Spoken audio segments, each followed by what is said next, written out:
Welcome to another episode of Spare Time. I'm your host, Carlos, and this podcast is brought to you by Umpqua Survival. Mostly because that's my store, and I'm the one that sponsors it myself. So for now, until we get some real sponsors. But anyways, today I didn't have a guest scheduled, so I figured this would be a good opportunity for me and good old Mike to just hang out and talk about what we think, how we think the podcast is going, and I'm sure that we'll both go down some fucking strange rabbit holes because that's what we do. Hell so, yeah! What's up, Mike? How you doing?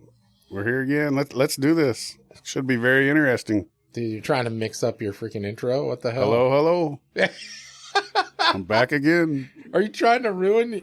You actually have fans. Are you trying to ruin that? That's weird. That's awkward as hell right there. I know. Nobody gets a hold of me and says, oh, I can't wait to listen to the next episode. You make my day. All I hear is, I love listening to Mike laugh. I love Mike. Yeah, Get more Mike. I say some off-the-wall shit sometimes. That's the pros and cons of having no filter. I like being surprised myself at what I hear. Oh, shit. So, like I said, I figured we'd just talk about how you think things are going, man. I personally am pretty happy with how things have been going. I'd like to obviously have more followers and listeners and of course get some sponsors, and that's the whole goal right there. You know, I don't really care if the podcast makes money, but it'd be cool if it paid for itself. Got monetized a little bit, yeah. Yeah, it'd be cool if it at least covered its own expense. Well, I'm very, very appreciative of just getting the opportunity to meet people, and I think that's neat as hell. I know. For me, this is my relaxing time. I get to come hang out with my friend and get to meet some interesting ass people and good conversation. Yeah. Crack a joke every once in a while. You know what's weird is when I first was thinking of the podcast, I was figuring that, I'd have some people that were borderline crazy on, and that I'd be kind of halfway making fun of them in the side, and you know me, so I don't really like having conversations with people anyways. Right. I'm pretty quiet and I keep to myself, but it's turned into something totally different, and it's pretty neat. 100% with just seeing how passionate people are. That's just cool as hell. My favorite part though is the people that are nervous about coming on. Yeah. You can always tell. And there's been several people that I had to literally talk into being on the show. Yeah. And then we take them out to lunch and kind of get to know them a little better, break the ice. Sometimes we have a couple drinks, sometimes we don't. Of course. But once they get on here, about 15, 20, 30 minutes into it, seems like as soon it's like you can't get them to shut up, dude. They just go and go and go. Yeah, I love it. It's hilarious. I absolutely love it. And at the end, I like asking them, so was that as bad as you thought? And no, it was nothing. Yeah. Oh, no way. Yeah, I dig it. It's cool. And I didn't have any idea how much I would enjoy getting to know people more. I mean, I guess you never realize. I mean, you have conversations with people all the time. Well, yeah. But until you have actually spend time with them. Right. And we spend, I don't know. Well, obviously we spend hours with people because the podcast is usually 2-3 hours long. Right. But, you don't realize that you never really spend that much time with people, even your close friends. Sure. And, until you do, I mean, then you find, you got jointed interests on certain topics and stuff like that. And they got stories that you've never heard and insights into things that you never knew that they were interested in. And it's pretty damn neat. Yeah, it's cool. It's cool. What have been some of your favorite things, dude? Oh, I really enjoyed just some of the old time stories guests that you had about their childhood growing up and into the outdoorsy or shooting or hunting, fishing, whatever it is, just some of their experiences, just listening to them. And then you try to see what's similar to what you grew up with. Yeah. And that's always interesting to me. Well, you're obsessed with history anyways. Kinda, yeah. Yeah, you, especially local history, you like I like it. Yeah.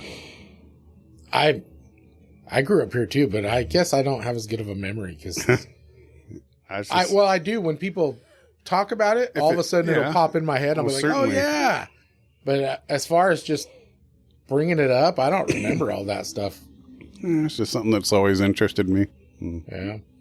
Always. I guess that's my downfall. I'm always looking behind me. That's because I'm scared. Someone's going to sneak up on me. No. It's just, I don't know why. I can't, like I said before, I can't put a reason to it at all. This has always interested me. Yeah. All through school, growing up. Oh, no, I know. Just anytime I don't remember something or I try. I'll just ask you because you usually do. I'm terrible with people's names. Yeah, I don't remember. You tell me a random bullshit fact of, early 1900s. I might already know that. Yeah, I'll tell you. I told you in the past, dude. Everybody is buddy and ma'am. Yeah. You just call everybody buddy and ma'am, and you're good to go. It's ma'am. Yeah.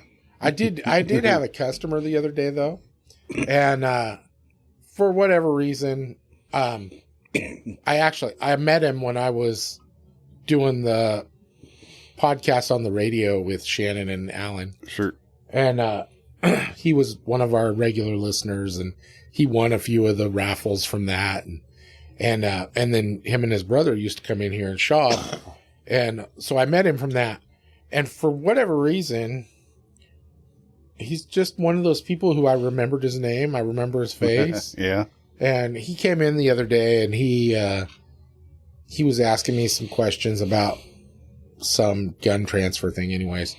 And he said something and I go, yeah, I know. And then I said his name and he goes, you remember my name? I go, yeah, you're, he's like, I can't believe that. You're freaking Mike's brother. And he goes, you totally remember who I am. Like, it was like I blew his mind that I remembered him, which you're just not blowing to be smoke honest, in my ass. Yeah. I was pretty impressed with myself because I'm really not good at remembering people's names. And, it can get awkward sometimes. Yeah, but it was funny because, we had our conversation and he left and then he came back the next day to tell me because he was trying to deal with the advice I gave him on the transfer and it wasn't working out the way he wanted, and he came in to basically just to vent to me. And then he said something about that his son shops in here all the time, and I probably know him. And I was like, well, is so-and-so your son? And he's like, yeah. And I was like, oh yeah, I know him. He's in here all the time. And, and then I said something about it being his birthday, and he's like, oh, you know when his birthday is? I was like, got a new best friend there, buddy. I said he buys a gun every year on his birthday. He was just here, and he goes, "Oh man!" I mean, I was just basically it made him so happy that I remembered all those things. So I honestly wish I could remember people's names better. Yeah, because if everyone I talked to had that reaction, it would be amazing. But I think it's old age because I honestly just have no control over it. I'll agree with you there that it's old age. Some people get locked in my brain right away. And I mean, some people, I got some of the kids' friends. Yep. They've come to my house 4 million times and I still can't remember who they are. Yep. Or with Jonathan and his little buddies, I'm always confusing them. Yeah. Or not confusing them, but like calling them by the wrong names and stuff. I know their names and shit, but I don't know, put the name with the face. Yeah. So, I mean, I finally just say, shut up, get out of here. Yeah. and I mean, or if you remember people's names, it's great. And yeah, you've got that chance for that awesome reaction.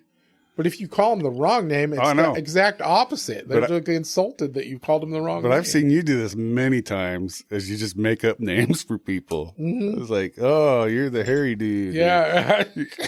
You're that Toyota driver. Yeah. Awesome shit right there. Nicknames work, dude. Yes. Nicknames work. People think that you love them when you give them a nickname. Why do you keep calling me Bob? Yeah. Even if it's an insulting nickname, I think it's all right. I love it. Yeah. I don't know. I actually think I got that when I was in the Army, dude, because that's what they do in the Army. Yeah. Yeah. They call you by whatever state you're from, or whatever physical trait you have, or whatever stupid shit you said the first time they talked to you. That's and you're great. Locked into that for the rest of your life. The whole career. Yeah. That's it. And what's funny is when you're in the military, everybody else there basically only remembers you by whatever the drill sergeant calls you. Yeah. So you're locked into whatever nickname they give you for the rest of your career, dude. Yeah. That's sweet. Yeah. If you're like Donkey Dick or fucking Booger Boy. Yeah, whatever they fucking call you, that's who you are for the rest of your life. Gavin, my boy, that's one of his best friends. That was the nickname that he has from his Booger Boy. For picking his nose or what? I guess. I don't know. But I definitely know. Shit. Bailey is Booger Boy. Oh, God. Poor kid, dude. Yeah, that's what happens, though. It is. Get that forever. Oh, yeah. What do you, who's been your favorite guest so far? Oh, I don't know if I could say a favorite, but like I said. Who are you looking forward to the most? Oh, obviously people that I know really well. Yeah. Martin, Ernie. You're just now getting to where you are like telling me people that you'd like to have on. Sure. Forever, I was telling you all the time. I know. Dude, if you think of people, tell me. Because it's hard to find people, but you're just now getting to where you're starting to tell me some people. Kind of the half-ass respect, I guess. This is your show, so. But I really enjoyed Mark Dowdy, listening to his stories, and I could relate to a bunch of the stuff, and with the growing up, and just anything with the. I don't know. Like I said, just comparing, I guess, lived experiences of my own versus listening to somebody's story of their lived experience. That's just cool as hell to me. I like hearing their insights into things. Like, Mark was really cool because he had a lot of, he told us a lot of stuff about the whole trapping into things and that I had no idea about. Yeah. And I thought that was pretty neat. I'm always learning new stuff from these guests that we have. And Josh. And yeah, it's been freaking cool. Yep. Your buddy that you met through, I guess, LaTip or whatever, he does his own knives and stuff like that. That guy was pretty damn interesting, too. Yeah. And here I am again, terrible with fucking names. But that was just very, very interesting. And yeah, I couldn't tell you that we've had a bad one yet, No, I've enjoyed every episode. Yeah. I mean, there's a couple people that I didn't relate to really great. No. But it was still an interesting conversation. Well, definitely. I had a good time. For the most part, though, so far, has all been people that we kind of know. Yeah. I've only fell asleep once. On your defense, you did drink quite a bit during that episode, too. Yeah. So, I stayed up really late that night. Yeah. Yeah. You didn't sleep well. Yeah. Yeah. No, but that was before the new mattress. Which is phenomenal, by the way. Yeah? Yes. Glad you finally followed my advice. Yeah.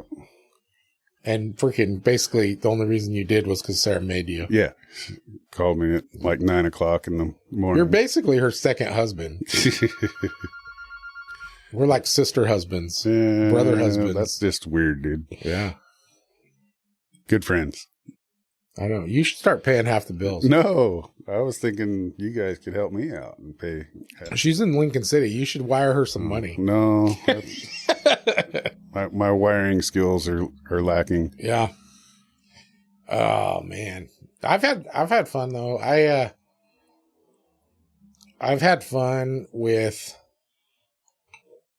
Gosh, I've enjoyed every episode pretty much, man. Yeah. And I've had some episodes that you weren't there, that you weren't able to make it. Yep. Hanging out with my dad for an episode was cool. Yeah, that was cool as hell. Listening. The episodes with my kids have been fun. Your daughter, yeah. And, but basically, I mean, pretty much everyone we've had on has either been a friend or a customer or people roundabout way that you already knew. Yeah. I mean, I've only had a couple episodes with people that I really didn't know that well. Alex. Yeah. That was the first time I got to meet him. And you know what was cool was I really appreciate when I can, because I really do spend some time trying to research. Doing your research, yeah. And I was able to get a lot of information. I watched his movies and everything before I came on. I watched a couple episodes of Dancing with the Stars. The stories about Clint Eastwood and stuff. You would have never known any of that. Yeah, and that stuff was awesome, dude. I mean, who gets the opportunity to do that stuff? So, I mean, that stuff was neat. And, listening to Virgil, I mean, I've known Virgil for a little while. He's freaking awesome. And he's definitely an intelligent guy, but I had no idea some of the level that he was on until I hung out with him for the day. And, I mean, it made me respect the guy 100 times more. Yeah. The amount of knowledge that I got off of hanging out with him for the day was crazy. I mean, it's cool to get to hang out with people like that, I mean, you feel like you're improving just hanging out with them for the day. And that was neat. Josh that we just had on. Yeah, that was awesome. I mean, that guy's a wealth of knowledge too. He had a lot of. I think I was telling you earlier. I come to find out that my cousin is married to his cousin. Yeah. And after you posted the podcast, Melissa called. Hey, or she sent me a message. She's like, "You're hanging out with my cousin. Yeah, that's amazing." Yeah. I tell you what, since I created the social media account for the podcast. Yeah. And I've been sharing that, and I started doing the pictures and stuff for each episode. Sure. Dude, that's made a huge difference. Like, people are sharing it, and it's going all over the place, and we're getting more downloads, and they happen super fast. Like, the minute I drop it, instantly. It's like, boom, my phone's blowing up for like 2 days straight. Yeah. Which is pretty neat. That's the beauty of social media, I guess, how fast it is. And yeah. Like I was telling you this morning, you did make a post about the Measure 114 or whatever. I had 3 different people come to my office to ask me about that. What did Carlos, how did that? I'm like, what are you talking about? I had no clue what they were talking about until I actually. You're my spokesperson. I know. You're like, why don't you call him? Yeah. Call the store. He'll tell you. I'm pretty sure there's a phone number on there. No, it was kind of neat. It's amazing how fast, whether that's a good thing or a bad thing, how fast the communication flows through the old internet. Well, interweb. So, like, Sarah was telling me, because I told her, she saw that I was posting that, sharing that stuff, and she was telling me that I need to, maybe I should start doing some ads on Facebook and stuff, do some of the ad. And I told her, I said, the shitty part is kind of a gray area there for the business. I've done that in the past, but it doesn't really do me any good. It's like a waste of money because nobody sees my stuff when I post it unless other people share it. That's the only way they see it is other people sharing it. You got So, I mean, if people want to see that stuff, they got to share it because I'm a gun store. Yep. Nobody sees it. That's why I share everything I do with the store. That's why I share it in my personal account. Yeah. So that all of my family and friends that follow my personal account will see it. Definitely. And then a bunch of them share it. And that starts it getting out there. That's the nice thing with the podcast, Instagram and Facebook. So that has nothing to do with guns. No. So that eventually I might start actually doing some ads and stuff too. Right. Because that'll actually get out there because it's not against any of their violations or whatever. Or mention this, code word, and you get a, yeah, eventually I'd like discount to do that or kind of some stuff. stupid thing. If I can get it, like I said, if I can get it so that it's at least paying for itself, shit, we'll make some spare time swag and stuff to give away. That would be kind of cool. I could see my beautiful face on a coffee mug or something. A freaking t-shirt that just says hello, hello. Or what was it? Candy corn. Candy corn, yes. Dude, that was a fun episode. Yeah. Paula's episode was awesome. Paula's episode was the best. Yeah. We're going to have her back on. Definitely, 100%. Just because, dude, I haven't laughed that hard. I know. It's so long. So therapeutic, man. I thought I was going to pee my pants a couple times in that episode. Yeah. Yeah. Yeah. Yeah, we'll get her back on pretty soon because that would be fun. I've had several of our guests that have asked if they can come back. Yeah. I just don't want to do it too soon because, you don't want to be repetitious. No, you keep that door open. I'm going to start sending messages out to some of the guests and stuff that are coming to like Seven Feathers and see if we can get some other people like that. That would be kind of interesting, yeah. But I've had a lot of our listeners, the people that actually listen to us, tell me that what they appreciate is that most of who we have on here is local people. Local, yeah. And they like it because they relate to it. Sure. So, I mean, we'll keep with that for the most part, but I do want to get some other people on. I think it'd be cool. Oh, yeah. Larry, when we had Larry on, that was fun. Yep. And he wants to come back on. He's a kick in the pants, yeah. We all drank way too much then. No. What are you talking about? Yeah, we got pretty hammered on that episode. Good times. Yeah. Then we went out to eat afterwards. Yeah, that whole thing got out of hand or whatever. Uh-huh. I don't know why. Time, we've had some good episodes, though, with people that don't drink at all. Oh, yeah. Definitely. Yeah, and when we first started this, I wouldn't have thought that would happen at all, but yeah.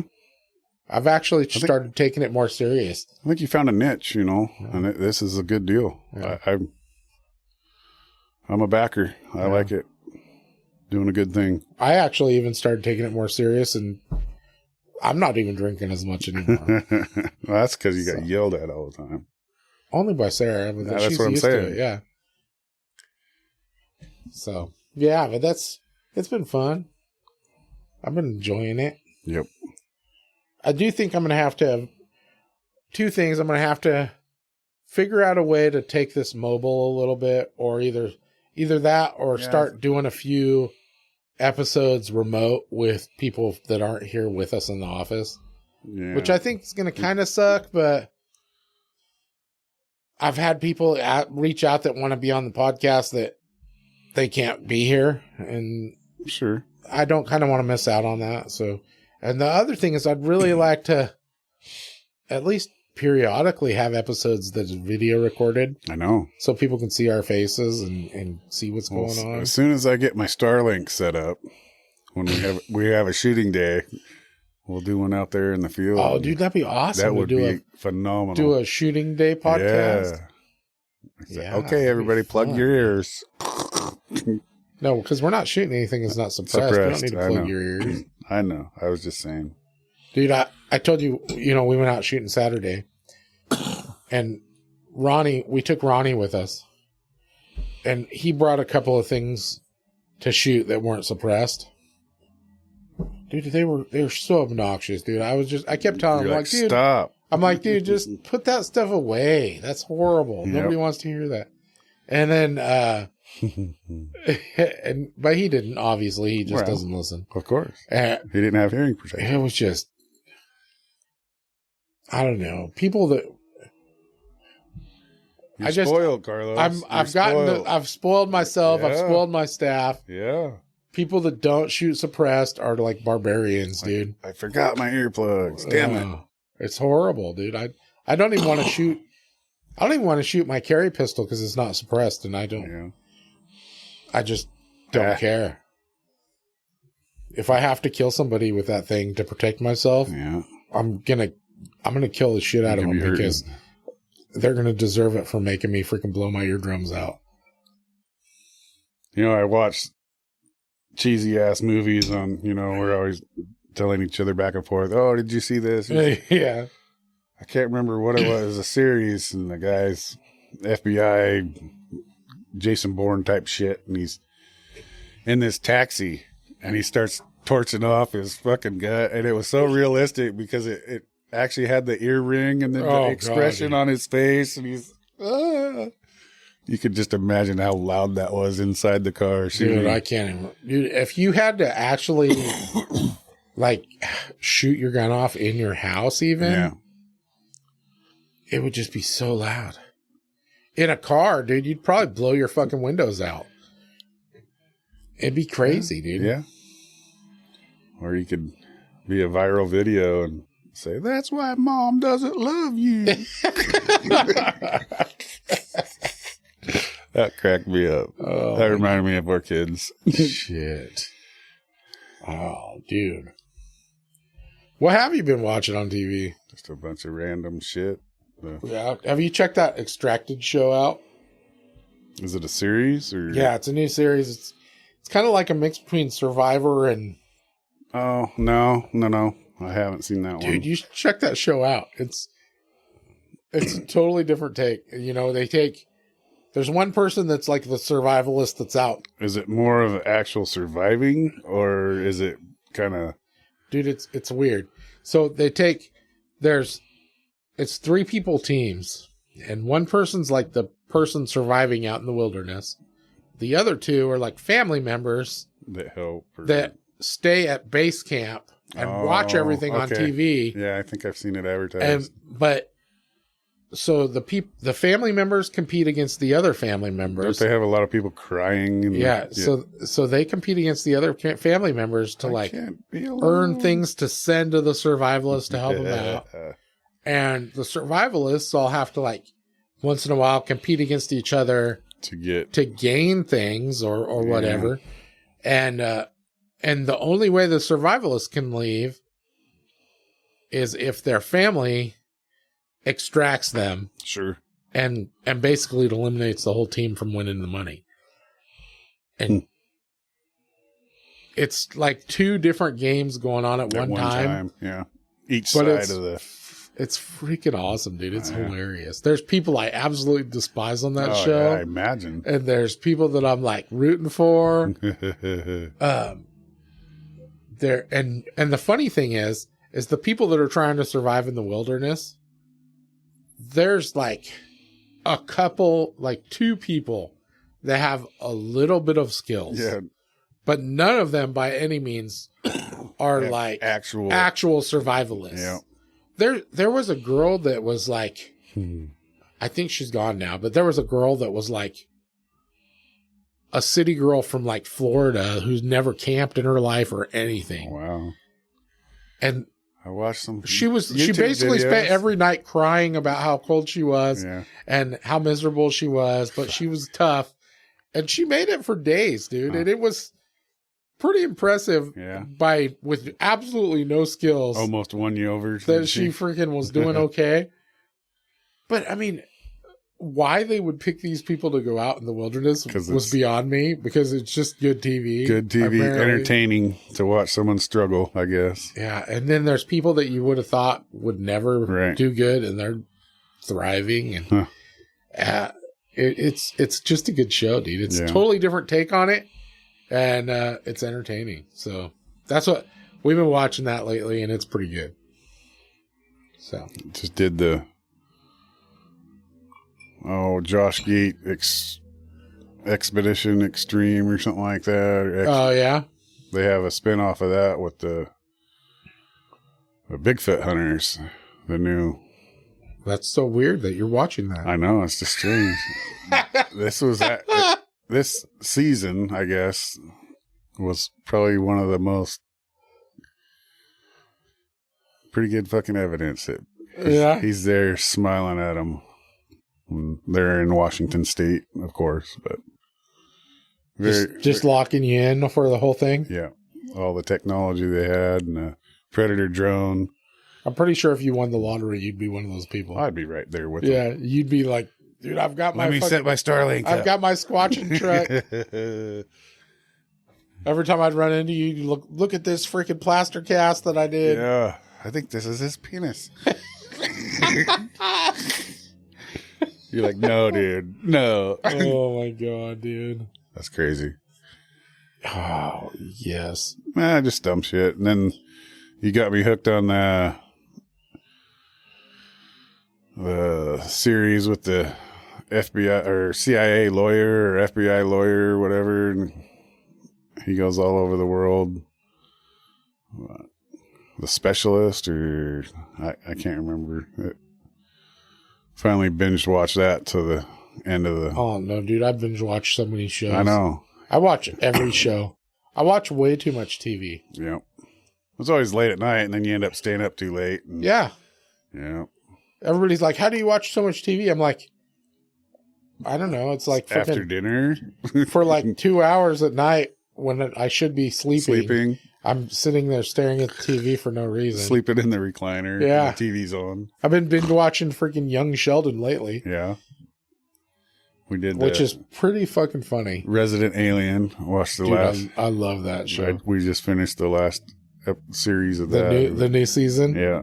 God, that just cracks me up. Yeah. That's my type of humor. That show is so stupid, it's funny. Yeah. And it's cheesy as hell. Yep. The worst special effects ever. Oh, yeah. Terrible. But I love it. It's freaking hilarious. Freaking Grays. The gray. the bird aliens or whatever his they girlfriend. Call them. Oh, God, dude. Just dumb shit. And then, of course, every time I come home, I got some Hallmark special. Dude, I'll tell you or that stupid British show that my mom is hooked on now. I'll tell you what. Sarah watches all that shit too. Uh-huh. But once in a while,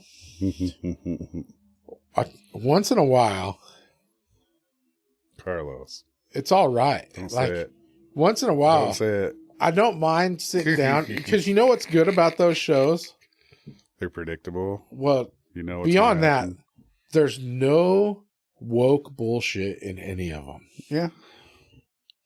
There's no random person that's freaking gay for no reason, or there's no, there's none of that shit in any of them. Copy. They're all just a plot with regular people. Yep. This is what's and no happen. like little side things that have nothing to do with the plot. Exactly. And it's all right. I mean, and some of them are funny. The worst part about those shows though is just the acting is horrible, and 99% of them, the acting is horrible. Yeah, that's why you don't see him in mainstream movies or whatever.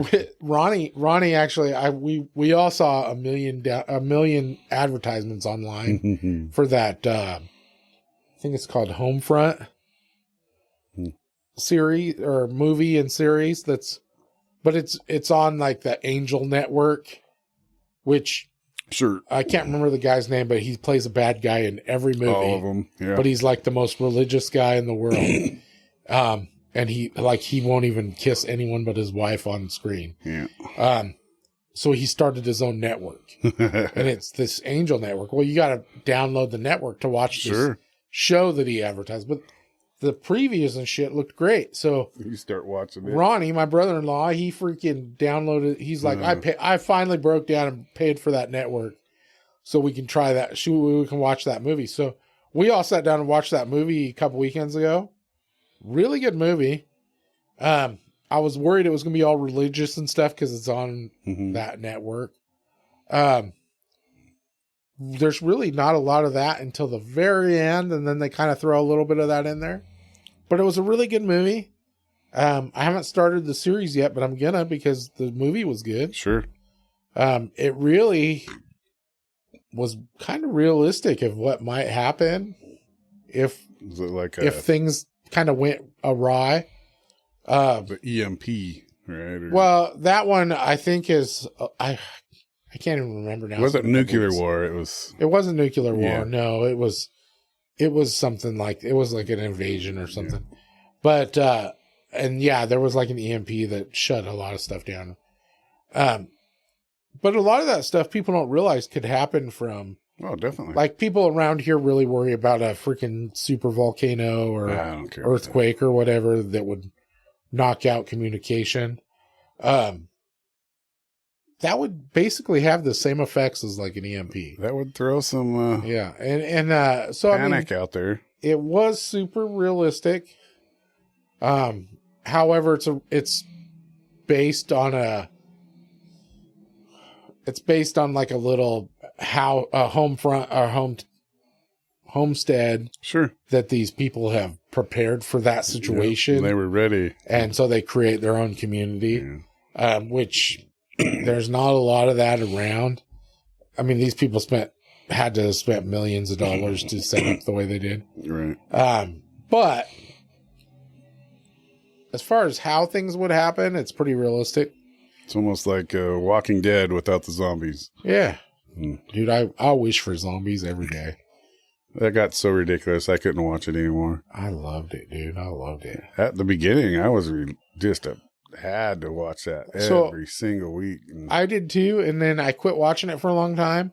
And then, I don't know, like a year ago, I kind of binge watched all the series, all the ones that were... Sure. But there's still a couple that I haven't watched yet. And that actually was pretty good again.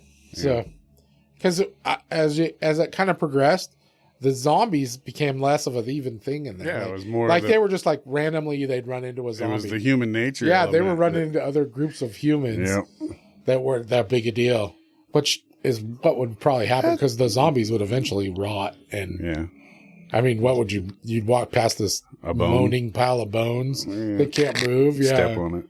You're like, shut the fuck. It'd be like with a fucking dog, driving me nuts. No, I just, with you overthinking mine and shit like that, you see that type of situations or shows like that. And for me, I instantly think of like big suburban areas like Portland. Oh, dude, that place would be horrible. It's how they'd wipe each other out so fast, dude. You wouldn't even drive fucking north because. No, you'd stay away from any big population area. Yep. Even Roseburg would probably be nasty. It would. And then, knowing me and my overthinking shit, I'd be so fucking paranoid I wouldn't leave my house. And I'd have gun turrets set up everywhere. Yeah, for a little bit until you thought it was safe to, until you had to move somewhere else. Shoot, oh, fuck, you're my neighbor. I'm sorry. Oops. You won't do that again. Dude, my neighbors would be easy to take out. Yeah. I don't know. Good times. Oh, you want to know the best part about the apocalypse? Get rid of New York. You would never have to listen to those fucking loud ass rice burner cars anymore. Those fucking idiots that you're trucking just hauling ass for no reason. They're going 40. Loud ass, no exhaust. They're going 45, just tacked out. God, that'd be great. Dude. Fast and the Furious. Zoom, zoom. You know what I figured out though? And this is probably another old age thing, but these preppers and survivalists, they all talk about their little prepper group or whatever that they would put together.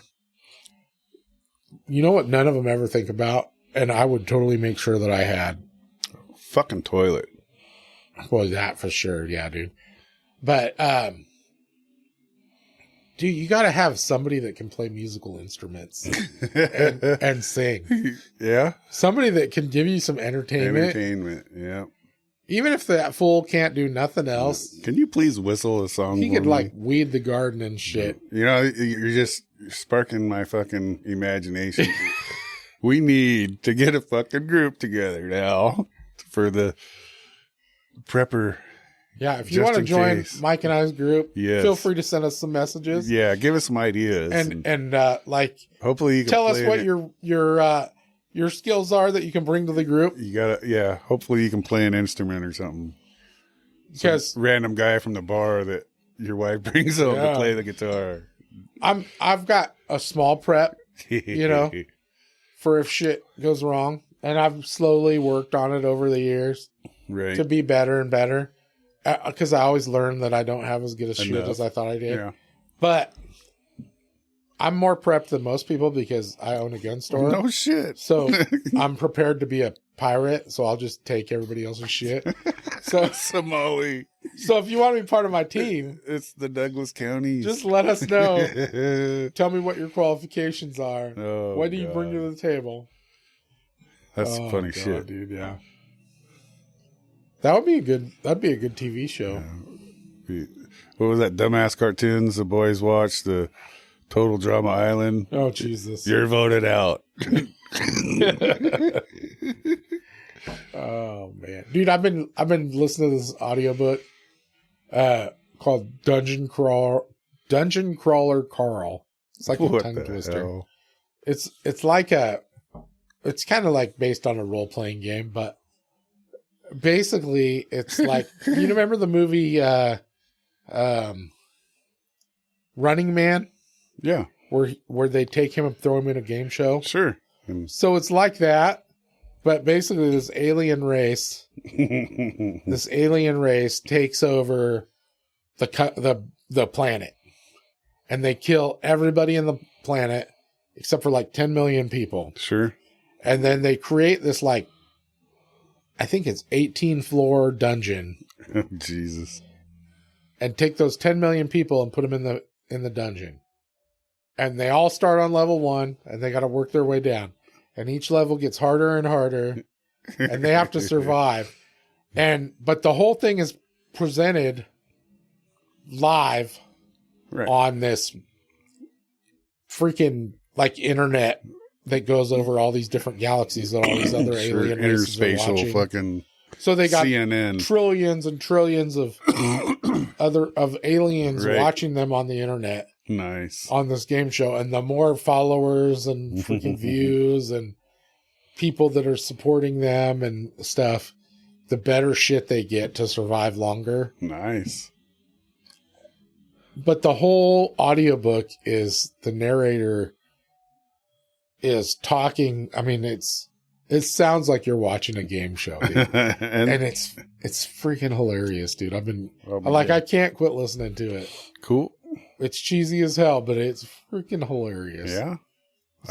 I've never listened to anything like it, but it's fun. I've been having fun listening to it. I can relate. I'd be into it. But yeah, so I can picture something like that really happening. Yeah. Oh yeah, but that'd be cool. But as far as the podcast goes, dude, we've been having fun. I think you're killing it. Well, you're right there with me. Yeah, I miss. You've only missed a few episodes. Well, more than I'd want to, but life happens. And some of them were not your fault. It was because I had to schedule them on days that you can't be here. Oh, that's fine. You've only missed a couple episodes because you couldn't be here. Yeah.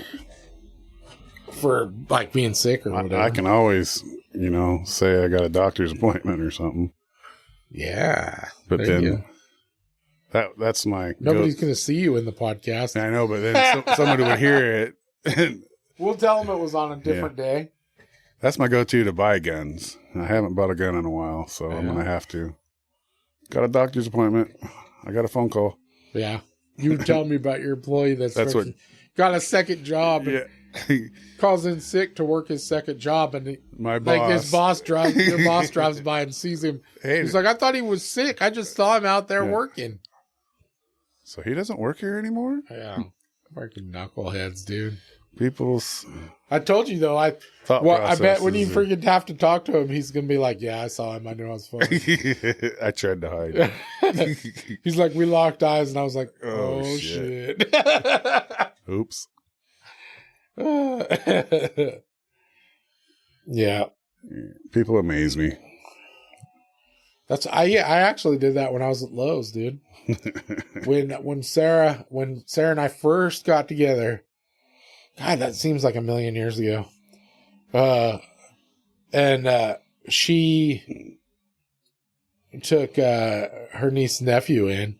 We took her niece and nephew in, and she had to quit because she had to keep an eye. She had to have the kids, mm-hmm. so she quit. And then I was trying to support us. And so I started doing the handyman thing on the side. Yep. Totally unlicensed, totally illegal. Sure. Like that matters. Dude, it was fucking funny, dude. I've told you before, I printed out 12 cheesy ass flyers. And that made your bills. And posted them at 55 and older trailer parks. It made your bills. And That's all that matters. I ended up within a month and a half, dude. Too much work. I was so busy. I was taking every one of my days off. Your vacation days. Every day that I opened, I would get off work at like 3:00 in the afternoon, change my clothes, and go work on a job. Yep. And then I got to the point where I was taking vacation time to do bigger jobs. And I was calling in sick once in a while to freaking do these other jobs. And it was killing me, dude. I had no time off for months. At least you had a cool boss, though. And then honestly, it just started getting to where I was people were asking me to do stuff that I was worried about. That, I was like, well, if anything goes wrong, I'm totally fucked because I couldn't even afford to pay these people back if I screwed something up. Sure. And so finally I was like, no, I can't do it no more. And about that time was when Sarah was finally got the daycare up and running. She was running daycare. Yeah, but you pretty much just burnt yourself out on it. Well, yeah, I burnt myself out, but I was able to sustain it long enough for her to get an income coming in. You made it work. Yeah, and it worked out good. It was crazy how easy it was. The Gen X trait right there. You make it fucking work. Yeah, it was crazy how easy it was with as little effort as I put into it to make something out of it. Yep. And then I had friends that were contractors, and they would help giving me a hard time about me doing that without a license and blah, blah. Yeah, but you're the reason why freaking people get bad names. And I felt bad. So, I mean, I eventually quit doing it. And, but I'm grateful for the little bit of time I had doing that. Yeah. You learn.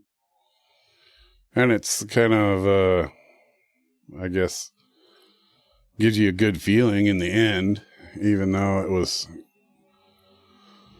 not quite the legal way to do shit. But like I say, you made it work.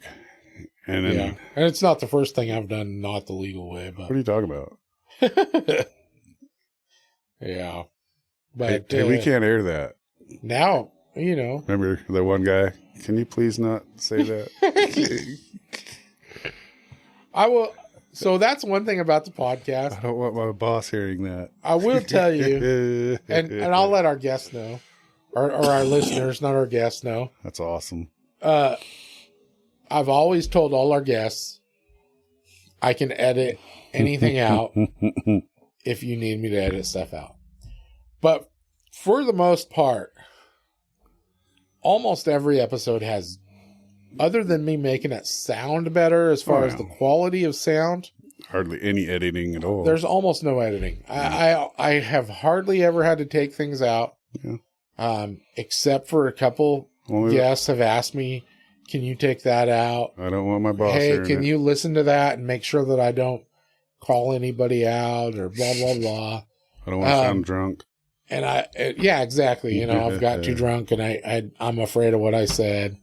Can't be afraid. So if you're thinking of being a guest, I absolutely am here to protect you. I'm not here to freaking make anybody sound like an asshole. Except the only people that sound like assholes is Mike and me. Just me. And I do it on my own. So I'm perfectly happy. I've had 2 episodes that we recorded that never aired, that nobody will ever hear, because people didn't. We redid them though, didn't we? We redid one. Yeah. And we're going to redo the other. Sure. But that was 100% because the people. Yeah. The people. That's respectful, right? Yeah. The people were like, no, I went way too hard. I'm sorry. And whatever, dude. I'm not trying to make anybody sound like a dick. No, not at all. A lot of the people we've had on are business owners or managers or whatever. And, I don't want to hurt your life or your job or whatever. This podcast is for fun. Yes. And that's the way it should be. But for the listeners, almost every episode you listen to has almost no editing. I mean, you're listening to us having a real conversation. Yep. With real opinions. Oh, yeah. So the way that we say it, we're not freaking cutting out the cuss words. The laughter is real. Yeah, that's the laughs are fun. You're having to listen to me say frickin' or fucking too many times. Over and over and over. Oh, yeah. Because the more I drink, the more I say that. And I'm trying to work on that. That only offends certain people, though. Yeah, so... But it says right in the description of the podcast, if you're easily offended, don't listen to this. Don't listen. I know. Yeah. So, yeah. That's one of the reasons why I created my own podcast, was so we weren't edited. I like it. But I realized real quick that some people, if you want to have guests, you got to be willing to cut some stuff out if they need it. Sure. But for the most part, most of our guests don't care. No. Yeah, they're okay with it. Got the same mindset, Oh. Plus, they know that we don't have a million listeners, so they're like, the chances of somebody hearing it are probably pretty slim. I'll prove you wrong here in a minute. Eventually, we will, yeah. One of these days. I don't know if we'll ever be like Rogan, but no, that'd be cool. I couldn't handle the cigars. Dude, I could. Dude, I would have like an air filter like right here. You'd have to. I'd just blow right into it. It'd be like when you used to smoke pot in your fucking bathroom and blow it out the window. I saw a TikTok the other day, and this chick made one of those the little filters with a freaking toilet paper roll and fucking like the dryer filters. The dryer sheets. Yep. And blowing her fucking pot smoke through it. And it was hilarious. She goes, I can't believe that we thought this was actually doing anything. And then she blows her pot smoke. She blows smoke through that freaking thing, and it's just like, looks like it didn't even go through anything. Comes out just a big fat cloud. Yeah. And I started busting up laughing. And I was like, the shit is that really what it was? Kids. We were idiots. Because I totally remember that. Dude. Yeah. Oh, God, that's funny shit. No, I got your back, dude.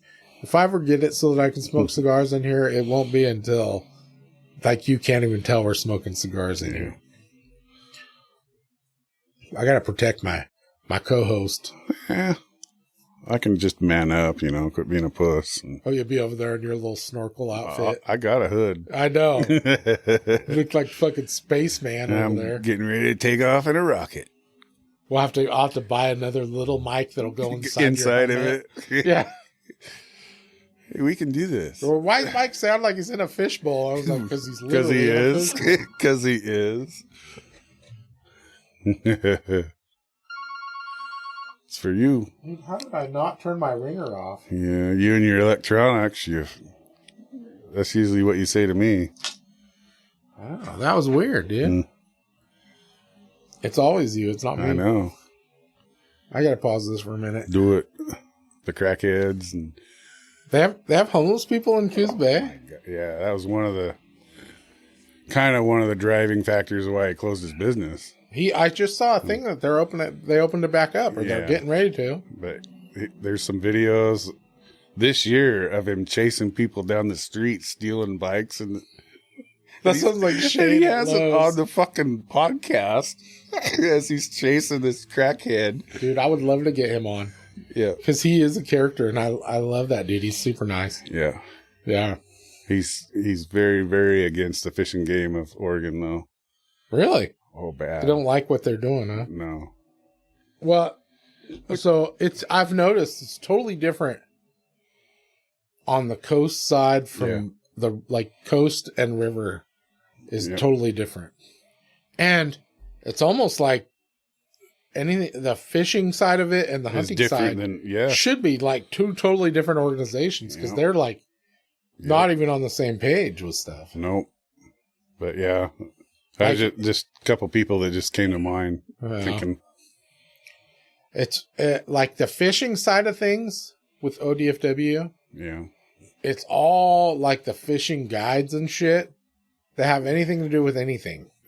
They follow the money. Definitely. And then the hunting side of things, though, they don't like is that. all like the government running everything. So it's like they're on opposite sides of the spectrum. I mean, it's so weird. On the guiding services, whether it's hunting or fishing or whatever, the state is almost double dipping. Yeah. Because they get to charge the person guiding plus the client. Yeah. They get money both ends. Well, and I agree with, I mean, the state, the organization should be getting that money. Yeah. However they need to get it. But it needs to make sure that money is going back into... to where it should be. To conservation. Not a general fund for the state. Yeah. But they go anywhere like else. Dan, they just upped his permits or his licensing and shit. Yeah, everything went up this year, yeah. Big time. It almost doubled for the fishermen. Yeah. But, those are some good ideas, dude. We need to get some of those people on there. I'll have to get you, like I said, I need to get you set up so that you can communicate through our Facebook and Instagram. I'm going to bug the shit out of James and try and get him in here. Yeah, he'd be good. Yeah. He's just a goofy fucker. And you know it sounds bad when I say it, the way I say it, where I'll take anybody on the show. No. But I mean it as a compliment because definitely every single person I've found is entertaining. Everybody's got stories. Everybody's got stuff they're passionate about. Yep.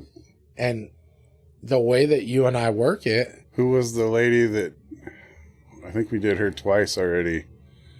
She was really big into the Miss Oregon pageant shit when she was a teenager. No, that was Shannon. We did it one time she was on. Well, we had two different people that were really into that. I thought it was... One of them we're getting a redo. We haven't aired that. I thought you had to redo one. No, not yet. We do, but we haven't redone that one. But then we had Shannon on, and she was really into that. And her husband came in and sat with us on the... Oh, there was two. Who was that? That was Kara. Yeah. I forgot about the Oregon thing with that. No, that was a pretty good show. Yeah, that was fun. I love those two anyways. Yeah. Dude. They're awesome. Fucking funny. Their sense of humor is just... We should get them back on. She quit her job and stuff, and they're getting ready to start traveling. So I should get them on before they leave town. Wasn't her husband work for the state, or he works for ODOT. But he's gonna retire, and that's what they're gonna travel and go hang out with their grandkids and whatnot, and which is awesome. More power to them. That's good. I love them to death, though. They're freaking amazing people. Yep. Yeah, that's the best part. I just get to hang out with people I enjoy. Hell yeah. But yeah, I love the fact that you're trying to get people on now. I'm thinking, Dave Williams, I'd really like to, but he works every Friday. So we can do it a different day. That's what I tried telling him, and we could come in on a weekend. It don't matter. I'm freaking. I know the guy with the keys. Oh yeah, what's his name? Is it? I can't remember, but he's kind of a shady dude. Anthony. Yeah, but. Yeah, that'd be awesome, dude. Oh, man, I'll tell you, it's been fun, dude. Another person that's really into the Rocky Mountain elk shit, you know him pretty well, is Little Dave. Oh, yeah? Oh, God, that guy has some fucking... I love him. He's hilarious. He's so serious all the time. He has some fucking straight up...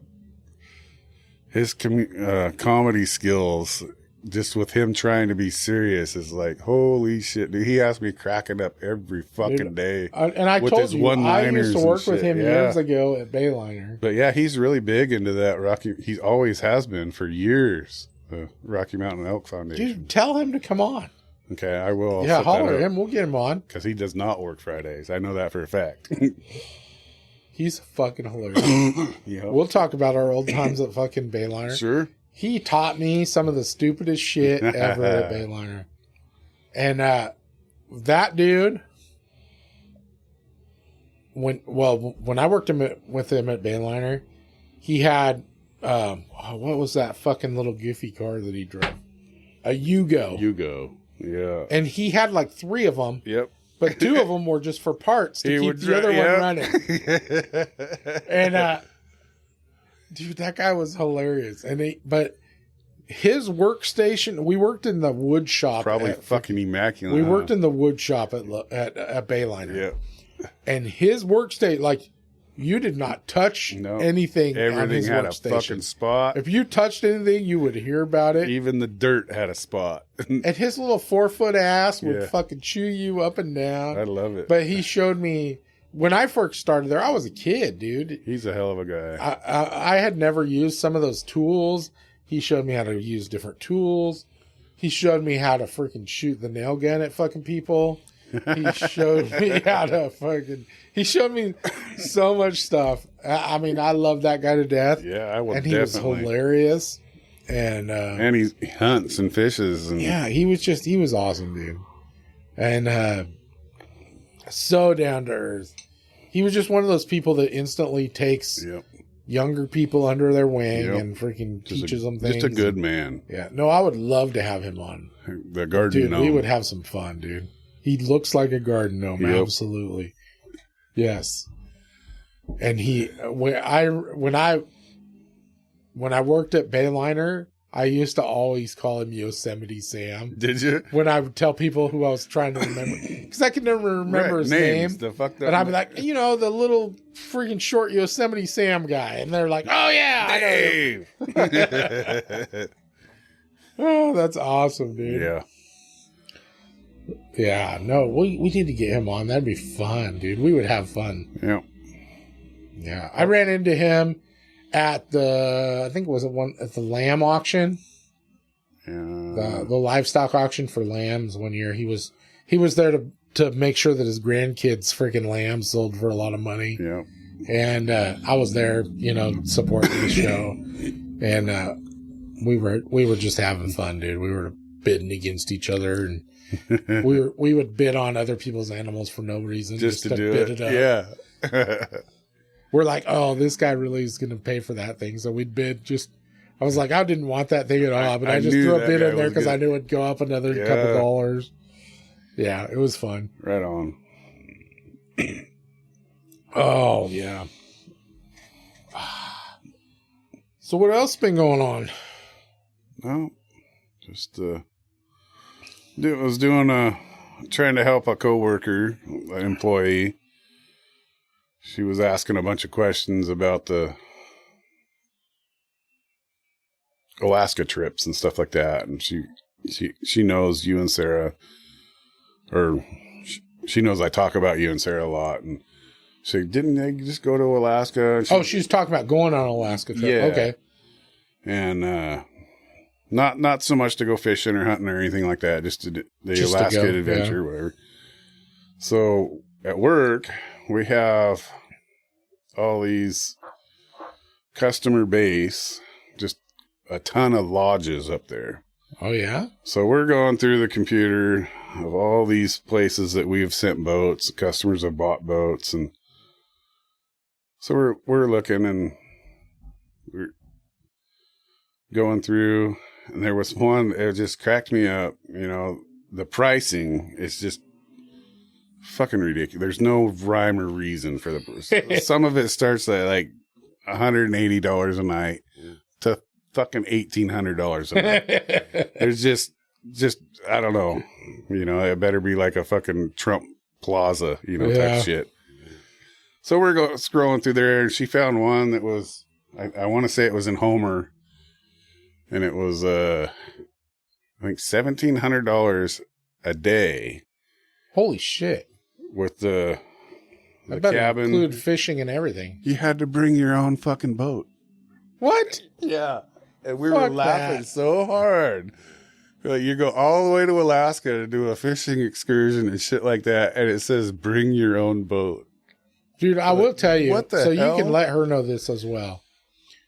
One thing Sarah and I have learned from our trips to Alaska is pretty much everything in Alaska, as far as going there and for vacationing type stuff, especially if you go in the off season. Yeah. You need to contact them because it's all negotiable. Oh, definitely. 100%. It's all negotiable. If they're open in the off season, yep. they'll freaking work with you to earn just your to business. get you there. Yeah. Because we went, like our first time when we rented that RV and went traveling all over the place, Sarah had 3 different RV rental places. Like, all she did was check the prices at 3 different places. Yeah, just price checking. As soon as we did that and we didn't book, yeah, about every other day, they would call or email with a lower price. Saying, hey, if these are still your dates, we could go down to this price. Sure. Let's get you and here. they were like working against each other. Let's get you here. To get our business. And that's cool. And so, I mean, every place that we discovered up there is like that. She did get a kick out of your story about the when you left the boat and then the car rental and all that shit. And she goes, that's fucking genius. Yeah, it's just, dude, I mean, there's lots of stuff to freaking do that. There's so many ways to save money. And dude, Sarah was a fucking genius. She's had people offer to pay her to plan their trip. Wasn't there like talks, I guess a little bit ago, she was going to try and work at the fucking. Yeah, she was going to try and become a travel agent. Yeah. And I said, why don't you just do your own thing? Just freaking offer your. Like, basically, people pay you to plan their trip. Right. And, but she is so scared to try and do something like that. She's so scared to disappoint somebody on that. Of course. That has to be right there. But I think she'd do awesome. Because, I mean, everything she's done. When that lady wants to be, dude, she gets shit done, but she finds information that I don't know where she finds it. It's like, how did you find that out? She needs to work for the freaking FBI. Elon Musk, there's your employee right there. Because she can find shit out about. When I was at Lowe's, we were getting a new store manager, and they announced they announced who the store manager was going to be. Oh God! And that he was coming from wherever. And I was like, oh, great. And this was, I was worried it was going to put a freaking roadblock in my career because I was ready. I was like right there ready to be a store manager. And then we were getting a store manager and I was worried he was going to push me back. Which, come to find out, that's what happened. And basically. I got fucked. But anyways, besides that point, I told her his name and where he was coming from. That's all I told her. Bam, internet stalking shit. Dude, the next day she knew FBI file, who fingerprints. his wife was, where he had been, everywhere he had worked for like the last fucking 5 years. That's crazy. She's freaking showing me what he's into and freaking this is the things he likes. And it was crazy, dude, how much shit she found. Yeah.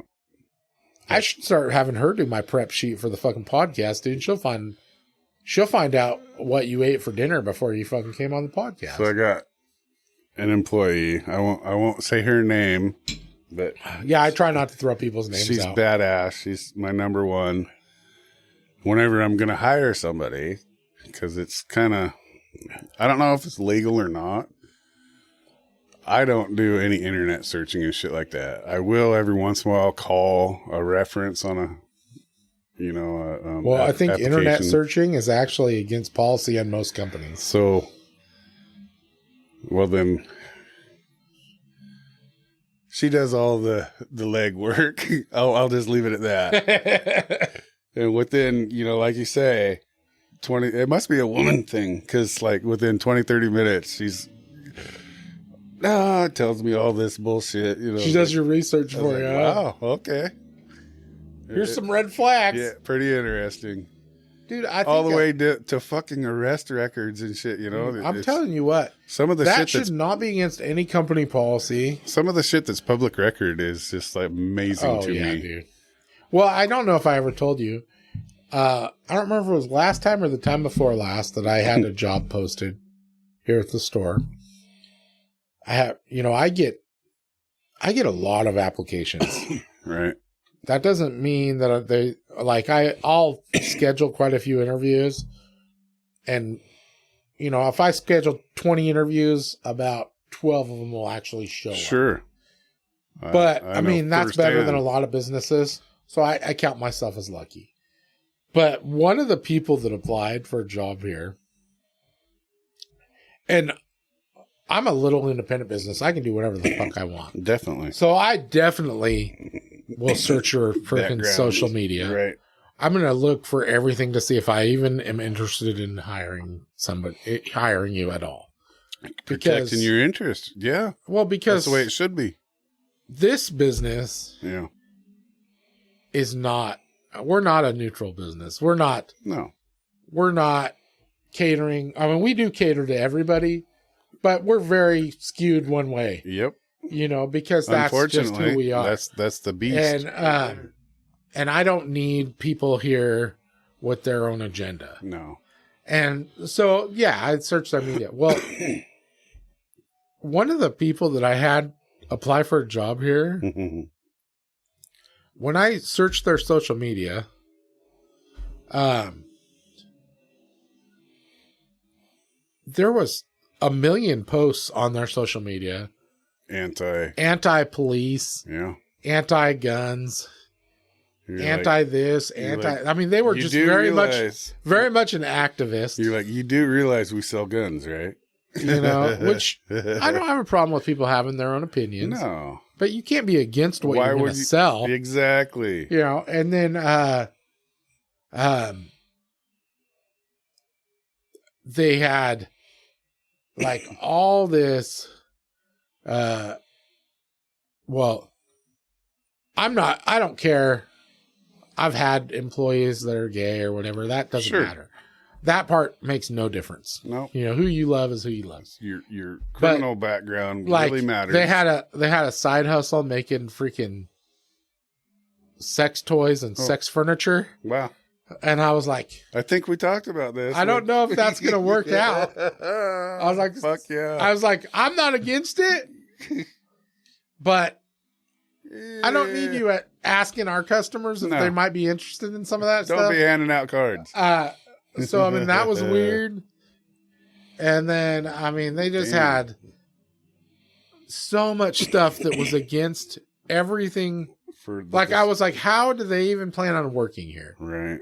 Because they obviously don't like any of the stuff that we're going to be doing. Yeah. And it was so blatant on their Facebook and stuff. Yeah. And I was like, that person's not even getting an interview. No. Because I don't want to waste their time because I know they're just wasting mine. Right. So, I mean, and that was fine. But, I mean, it's just crazy, some of the people. And then I've had people that,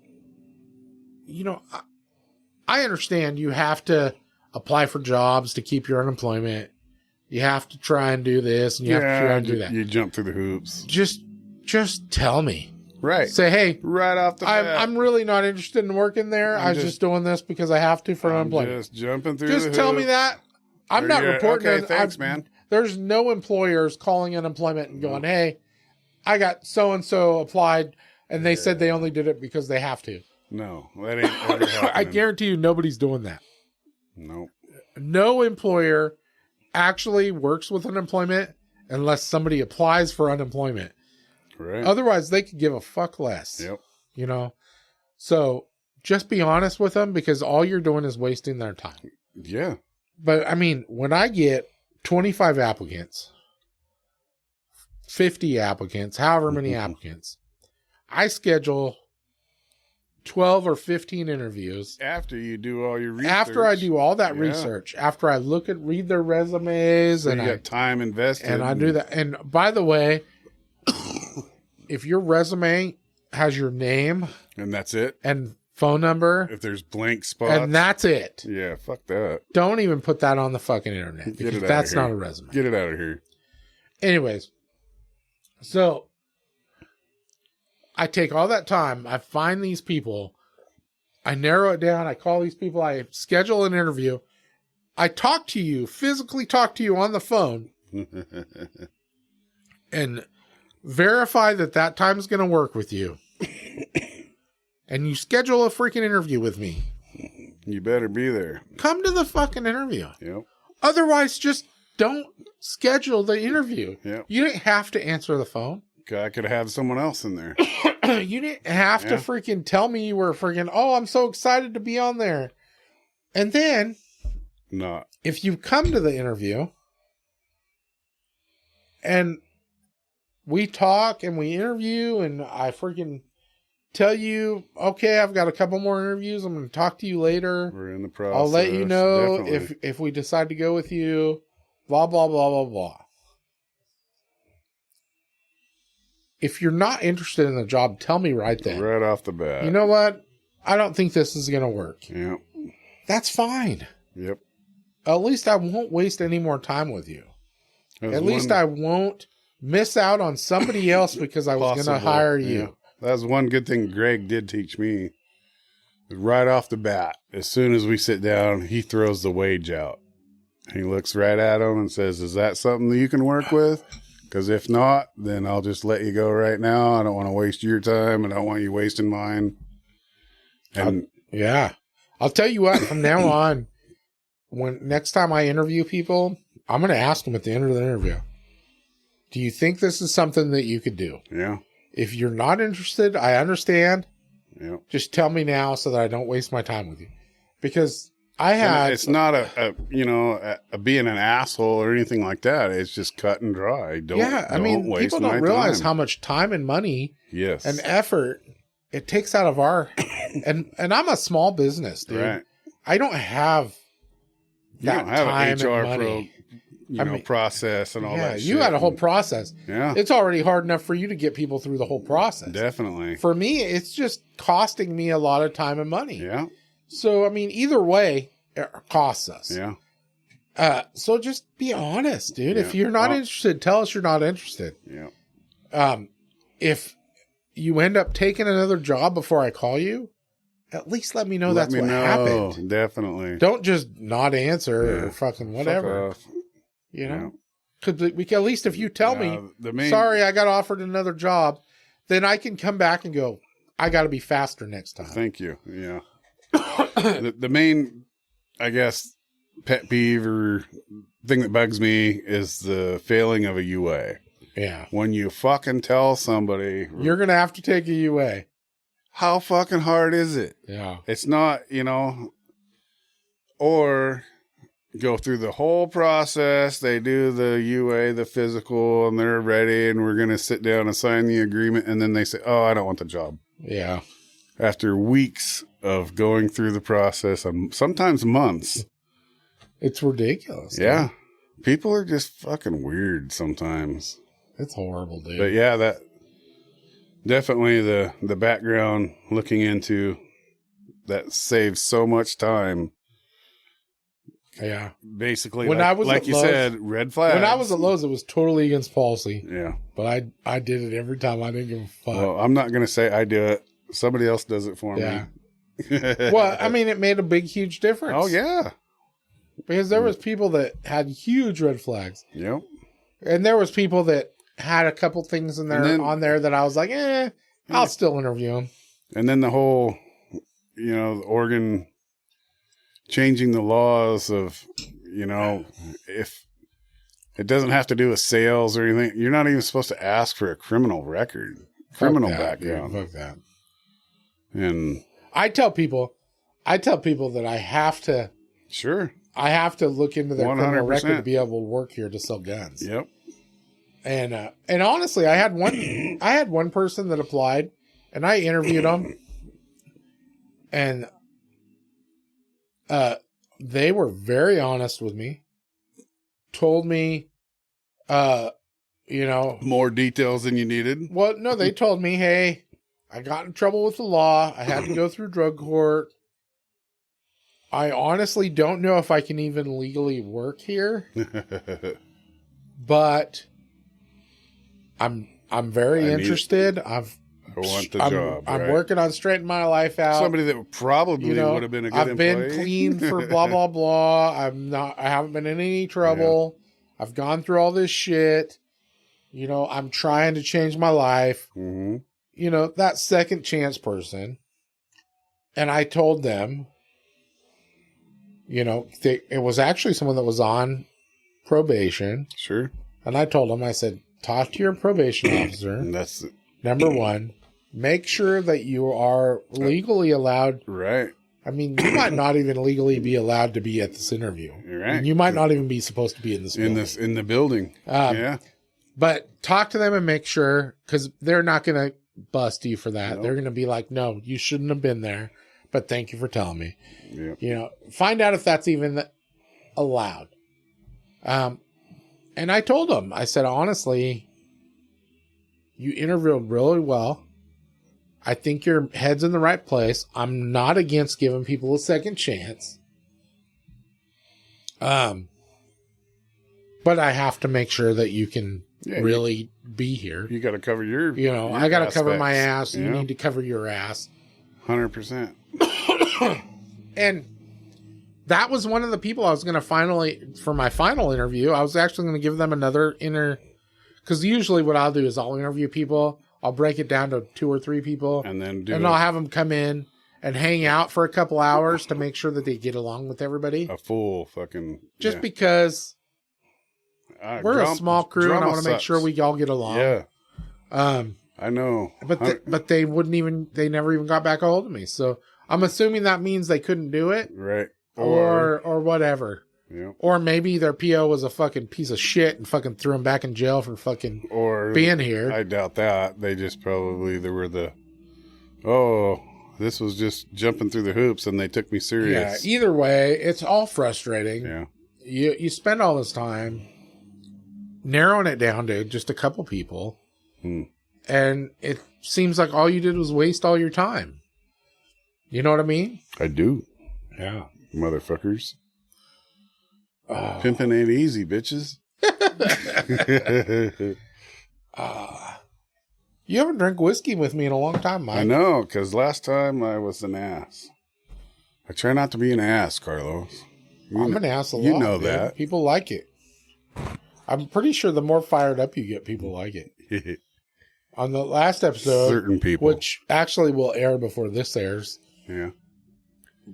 But you got pretty fired up for a little bit. In fact, I put it in the description of the episode. Mike gets fired up. That just because you got all fucking rowdy for a minute. Just for a second. Certain things push my buttons, you know. You know what grinds my gears? that type of shit. I always know when you're actually fired up because you start telling everybody to fuck off. Fuck off. That's terrible. I hate it. But that's what I do. You're opposite of me. You get verbal when you're angry. Yeah. I get quiet. Yeah. So we work with it. You know, we had a little conversation about nicknames. And so there's this guy that works with us and damn good employee. 100%. If you need me to come hang out for a couple hours and nickname some of your people, I will. The best. I didn't nickname him or anything like that. It's the rest of the crew and the whole fucking facility nicknamed him. He's Mr. F-Bomb. Even his toolbox, there's a little cart that he pushes around is Mr. F. Because every other word out of his mouth is fuck. That was my little brother, remember? Yeah. That was funny. So they call him Mr. F. And Rod, guy in the rigging department, whenever there's an issue or whatever they have to say, he goes, yeah, we were starting to take bets. And we were all, how many F-bombs was he going to drop in this conversation? He goes, let's get out a bottle of whiskey. He goes, I won. He goes, I chose 33. And he hit it right on 33. It's pretty damn funny. That sounds like my kind of guy, dude. So, like I said, he's excellent, 100% dedicated. He just talks like a truck driver? Yes. We sent him to Alaska. He probably fit right in. To fix a thing.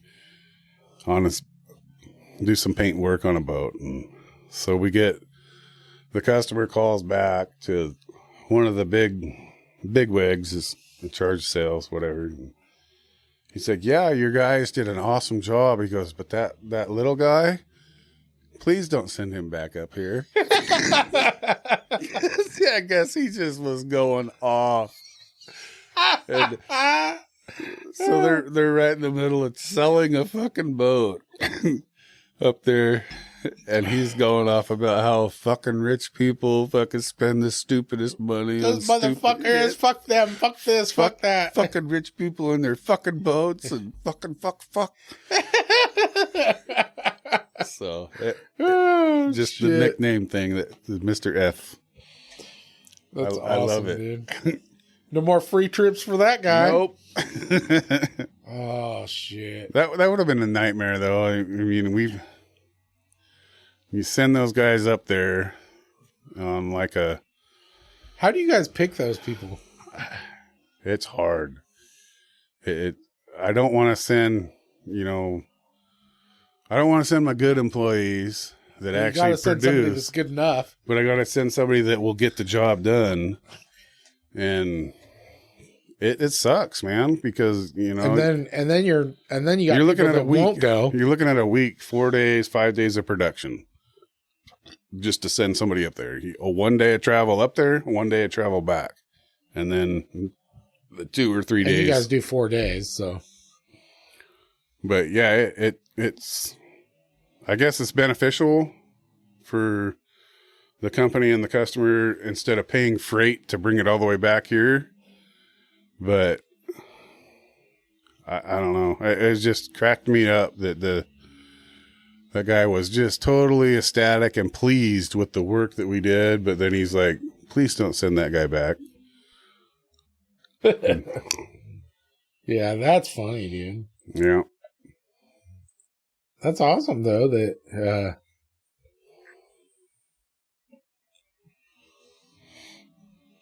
at least you got the work done. Oh, yeah. We do some phenomenal shit down there. It amazes me sometimes, some of the shit that those guys can accomplish. Just to be part of with all the political bullshit lately. How come you don't get to ever go? I don't want to. Why not? I don't got nothing else to do. You just don't want to actually work? No, it has nothing to do with that. I don't. Fucking for boss, one, man. Oregon is fucked, and I don't have a real ID. So I'd have to. You don't need that yet. You got like 2 more months. No, you have to. They're already implementing it. I thought it wasn't until May. No. I'm pretty sure it was the first of the year. Oh. But anyways, I'd have to get a passport or whatever. I've never been on a fucking airplane. How'd you get down here? I drove. When you were 4 years old or 2 years old? Yeah, infant. We drove down here. The planes are good, dude. 6 times we drove up and down that highway. Planes are good, dude. So, I don't know. Mike, we're going on a trip. Yeah. I better get my ducks in a row, huh? Yeah, go get your fucking ID. We're going to go fly somewhere. We'll go fly somewhere to shoot something or fish something. I'll tell Shane we're going. We're all 3 going. Okay. You convinced me. Yeah. Because I can't have my best friend being a fucking I'm not going to I'm not going to Mexico. No, I don't want to go to Mexico. All right. I'm not going to Canada because they're assholes. Canada's pretty badass. Dude. It is. I love Canada, but their government... We might have to go to another country so that I can have some good cigars. Their government is as bad as ours. No, we'll just go somewhere. We'll go there to fucking shoot something or fucking fish on something, or maybe we'll just go somewhere and sit on a porch and fucking hang out. Yeah. New Zealand would be cool. Yeah, I'd do that. You guys can go shoot them fucking red elk or whatever, and I'll just fish. Dude. Argentina would be cool. I want to go down to South America. I want to do some stuff. Chile would be pretty bad. I want to go down to one of these countries that makes cigars, and I want to go roll my own fucking cigars. I don't think we can go to Cuba. No, but fucking Dominican Republic, all those places aren't they having a revolution right now? I don't know. I've got, there's a cigar company called Warfighter Tobacco. Yes. I met the owners. Nice. I hung out with them. At SHOT Show. They're big into the 2A community. They're always at SHOT South America. They are. I think their facility is in. Or is it in Dominican Republic? I don't know. I think it's in the country next to the Dominican Republic. But anyways, they're down there in South America. Is where they actually make their freaking cigars. Yeah. But I would love to go to one of those places and just go on a factory tour. Yeah. Have them show me how to roll some cigars.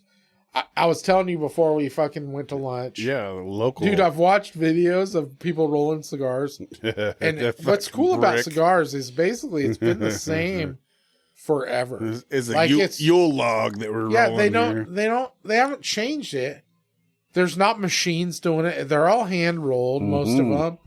Any good cigar is hand rolled. Any of the good ones. And Turkey. They do it the same way they've been doing it since India, a million years ago, however long ago. Asia. The only difference is where they're doing it. Yeah.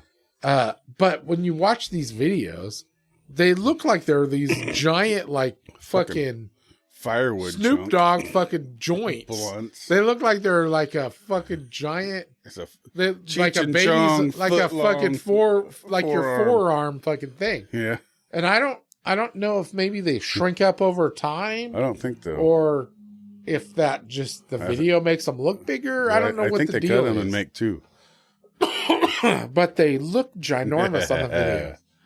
So I really want to experience it for real myself because the videos have me totally stumped. No. And also, I love cigars and I just want to learn more about them. I think it'd be cool. I never... Actually, I don't think until you and me became good friends, I never looked into... I had things I was interested in, but that was it. I never cared about... You never even smoked. Well, I'm not talking about that. I mean, anything that I cared about. Right. I never cared about the details of it. Just your personal interest. I just was like, yeah, I'm into that. I dig it. Cool. Period. I didn't care about the history. I didn't care about how it was done or anything. But you, like if you find something that you're interested in, you want to know everything about where it came from. Yeah. You want to know everything about it. Yeah. How it's done. Yeah. Who started it, who's really into it. Right. All of that stuff. Why is this? Yeah. Cool? I mean, you want to know all the stuff. And I was never like that. But then when you and me became friends, you started telling me about different things. So I was like, that's kind of interesting. You're saying I rubbed off on you. Well, absolutely. What? And what? So now, the things I'm into, I kind of want to know more. And then part of it's part of the business, you know, because I can't just know that a gun exists. No, I have to know 100%. About who makes it.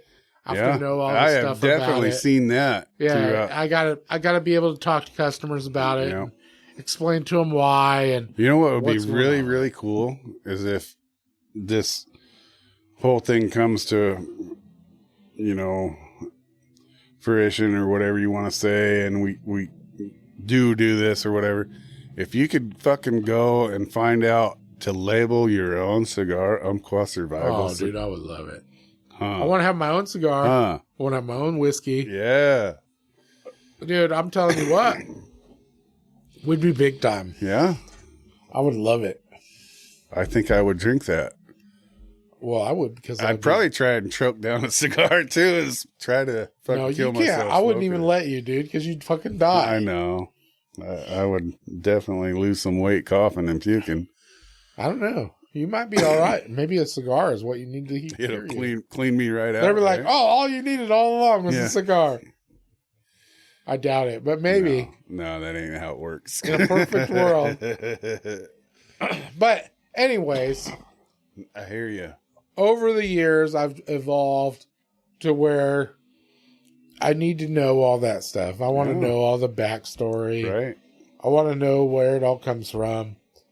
I want to have all that information. That's probably why I like local history so much, because it's the same aspect to me. Is I want to know. I want to know why. Yeah. Why there's a fucking dam in the river? You know, why did that come about?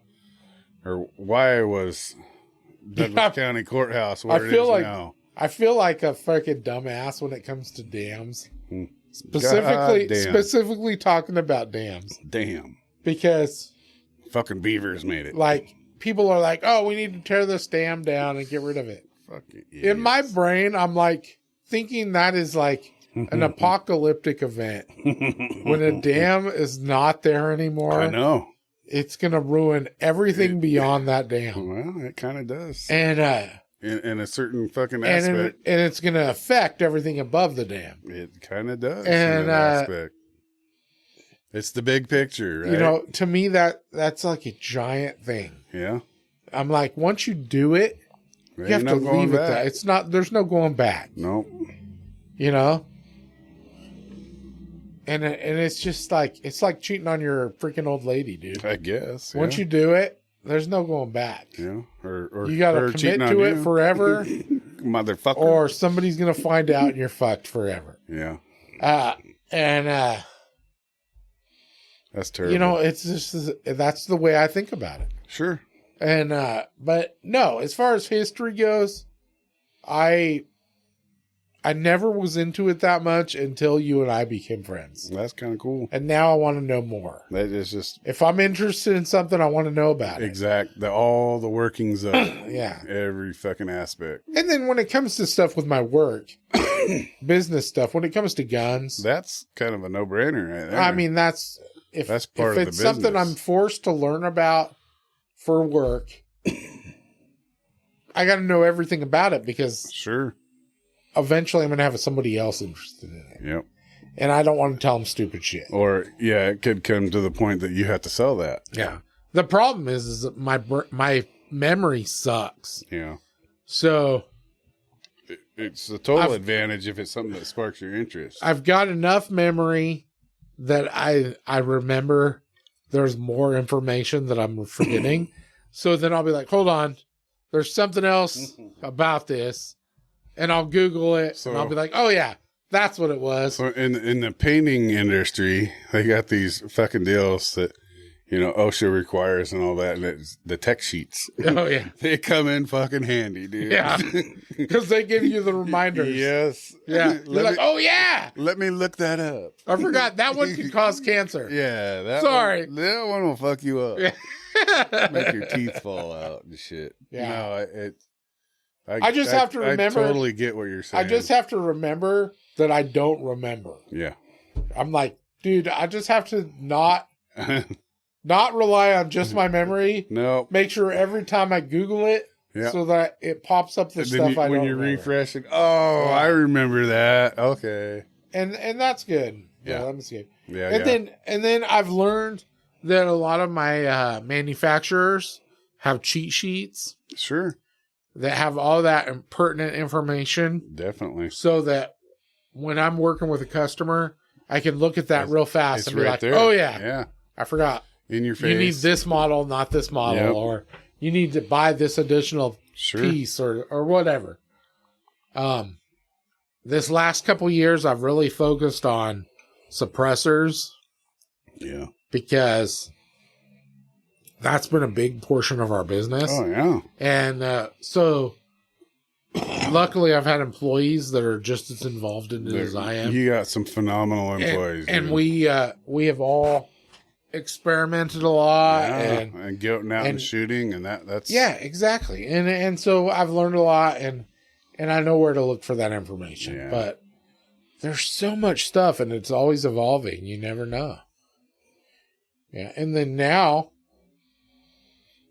like, there's all these laws changing and just shit. Stupid shit. It's like everybody knows about 114, that whole trying thing. to throw roadblocks up. But there's a lot of other shit going on. I mean, there's a bunch of other on federal ends. Well, even in Oregon, there's a bunch of other bills going through. There's bills for expanding on 114. There's bills trying to make it harder for me to do business. There's bills trying to make it so that concealed carry holders can't carry in as many places. Restrictions. They're trying to make it so that people under 21 can't buy a fucking gun. Just terrible shit all the way around. They're trying to make a waiting period to buy a gun. Somebody wants to put their thumb on everybody's head. They know this better. Shit, they try and say it's all about eliminating crime. It is but not. none of it affects crime at all. I don't get it at all. It doesn't even make even when you talk about it, every fucking avenue and aspect that you look through it does not affect. Yeah, I mean, how does that affect crime at all? Anywhere. Criminals don't give a shit about any of that. They don't follow the laws. If you're a criminal, anyway. That's the whole definition of being a fucking criminal. Yeah, if you're a criminal, you can't buy a gun anyways. Yeah. None of that affects you. And on top of everything, when, you know, shooting and all that violence and all that shit, it's illegal to fucking shoot someone in the first place. Yeah. It just doesn't make sense to me, dude. Stupid motherfuckers. I don't get it. But this business, the gun store business it's insane, dude. The ups and downs. I'd never worked in a business my whole life that had so much ups and downs. Yeah. And so much stuff that you can't control. Nope. Like, I have to watch what's going on in the news every day because just to be in the loop. One day, what's said today is going to change. Totally affect what's going to happen tomorrow in my business. Yeah. And it's crazy. The whole fear mongering and everything else, you know, that makes your sales go up and down and up and down. And then, you know, most businesses are able to advertise and you can't and do shit. You got a big fucking blanket over you. I can't do that. People, I mean, you can I have on my Facebook, I have like 2,000 followers or whatever. Just push it as a fucking survival What's funny store. is my followers tell me all the time. Yeah. I never see any posts that you post. Do you ever post anything? No. I post 4 or 5 times a week. A week, yeah. But unless you search for it, you won't see it. No. Because that's why they've got me like hidden.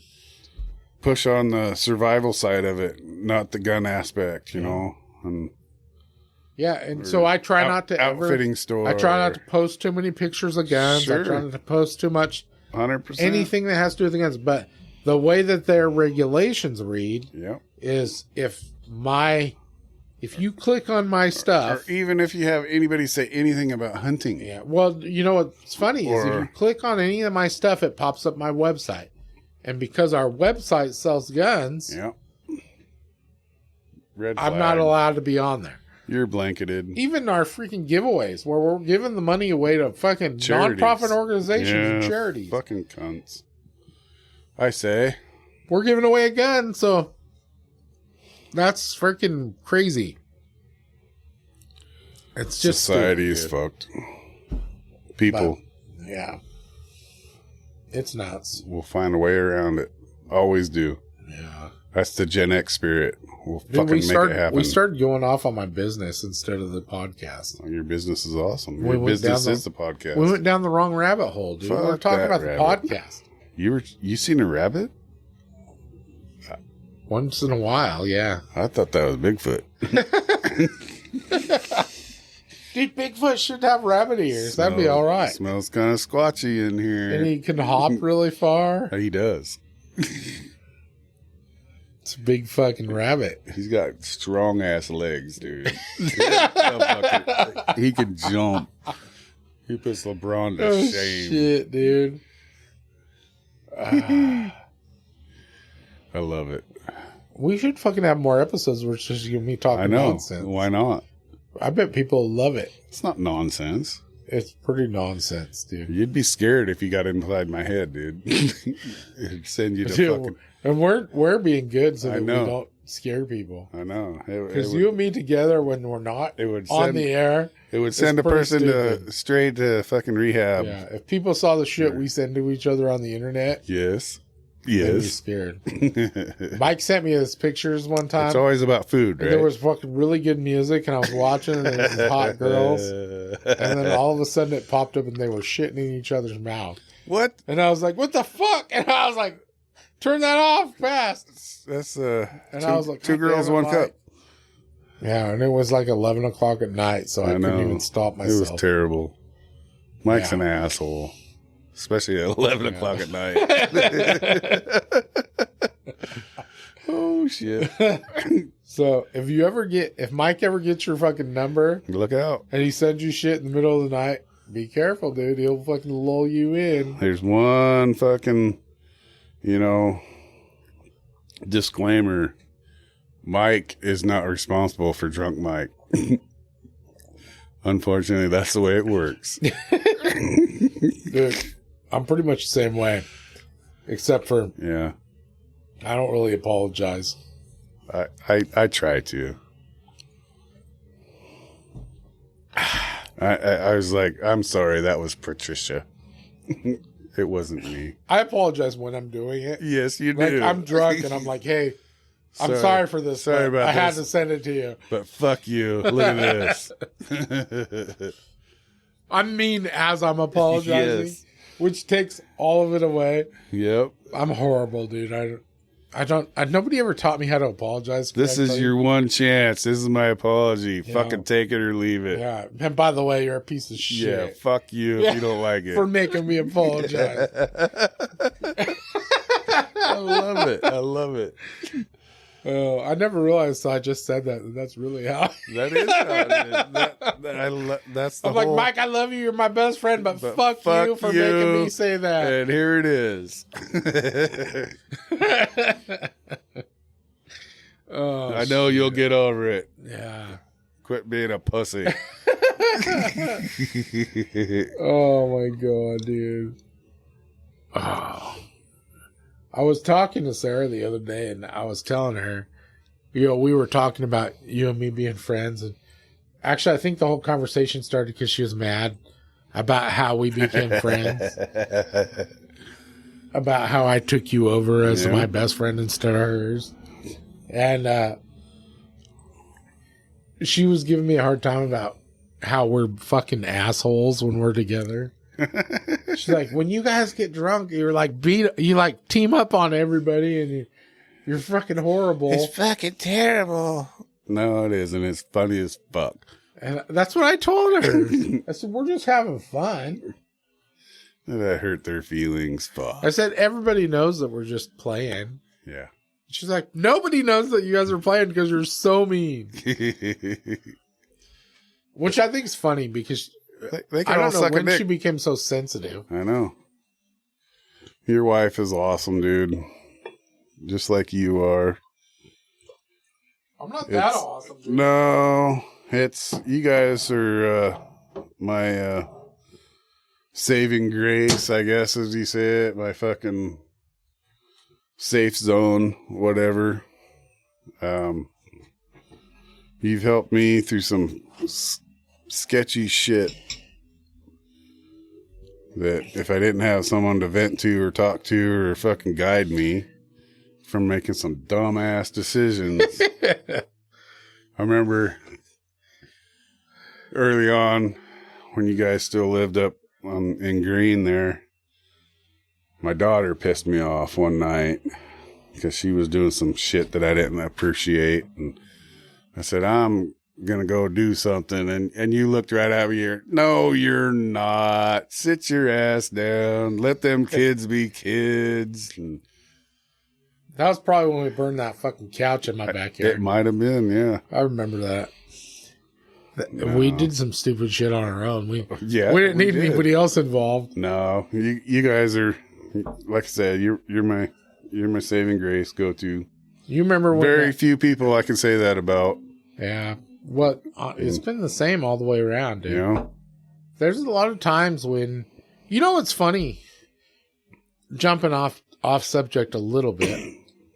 But one of the things I never expected to happen with this podcast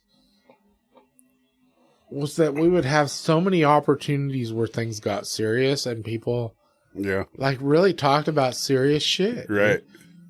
I mean, there's been like 3 or 4 or 5 episodes where people have went way deep into fucking depression and fucking suicidalness. What's really weird is how you can relate to it because it's either, an experience that you've had yourself or something you've dealt with. Yeah.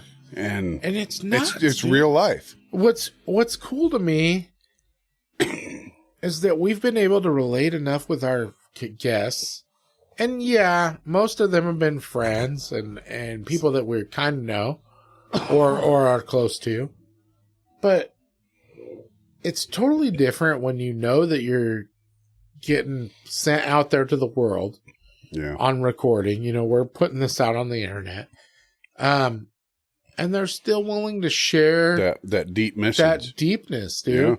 Yeah. But we've had some people that really had a fucking awesome message about how to deal with depression. Life. And I mean, we've had 2 or 3 guests that have been like, I don't care if I know you or not. If you're fucking having a hard time, call me. Send me a message. I'll get up in the middle of the night and fucking BS with you. Yeah. You know, if you need to get through it, I'll get you through it. And then some of the life experiences, like a couple guests almost been in tears talking. Yeah. Well, I've had some guests we've had some guests but it makes me feel like we're doing something right. Yeah. That people are willing to open up like that. Spreading that out, getting it out there. Definitely. It's pretty cool, dude. It makes me feel good about myself that people are willing to do that. You know, it's neat. And it's something absolutely it comes to a point there's absolutely zero judgment, nothing. And it's just more of a human, I feel you, man. Listening when I it's edit different. When I edit this podcast and I listen to the episodes back, I'm not surprised people don't care if we judge them because we sound like a couple of fucking idiots 90% of the time. But that's different. But it really does make me feel good. I don't know if it makes you feel good or not. No, but it makes me feel good that they're willing to open up to us and trust us and you know, like I said, a lot of the guests I get to meet first time, you've already known them or you know something about them or whatever. That's the neat, cool aspect for me is I just get to meet these badass people and have a conversation with them. And well, that's why I'm looking forward to some of these people that you're bringing on. Yeah, because then I get to be that side of it. I would love to, and it is hard, like you say, trying to coordinate and get this whole ball rolling and stuff. You wouldn't think it would be that hard, but scheduling is it's a sumbitch. Well, you tell them, if a Friday preferably, if not, Saturday, you tell us another day, we'll figure it out. And you just tell me and we'll figure it out. We'll make it happen. Yeah. But it makes me feel good that people are willing to talk to us like that. Yeah.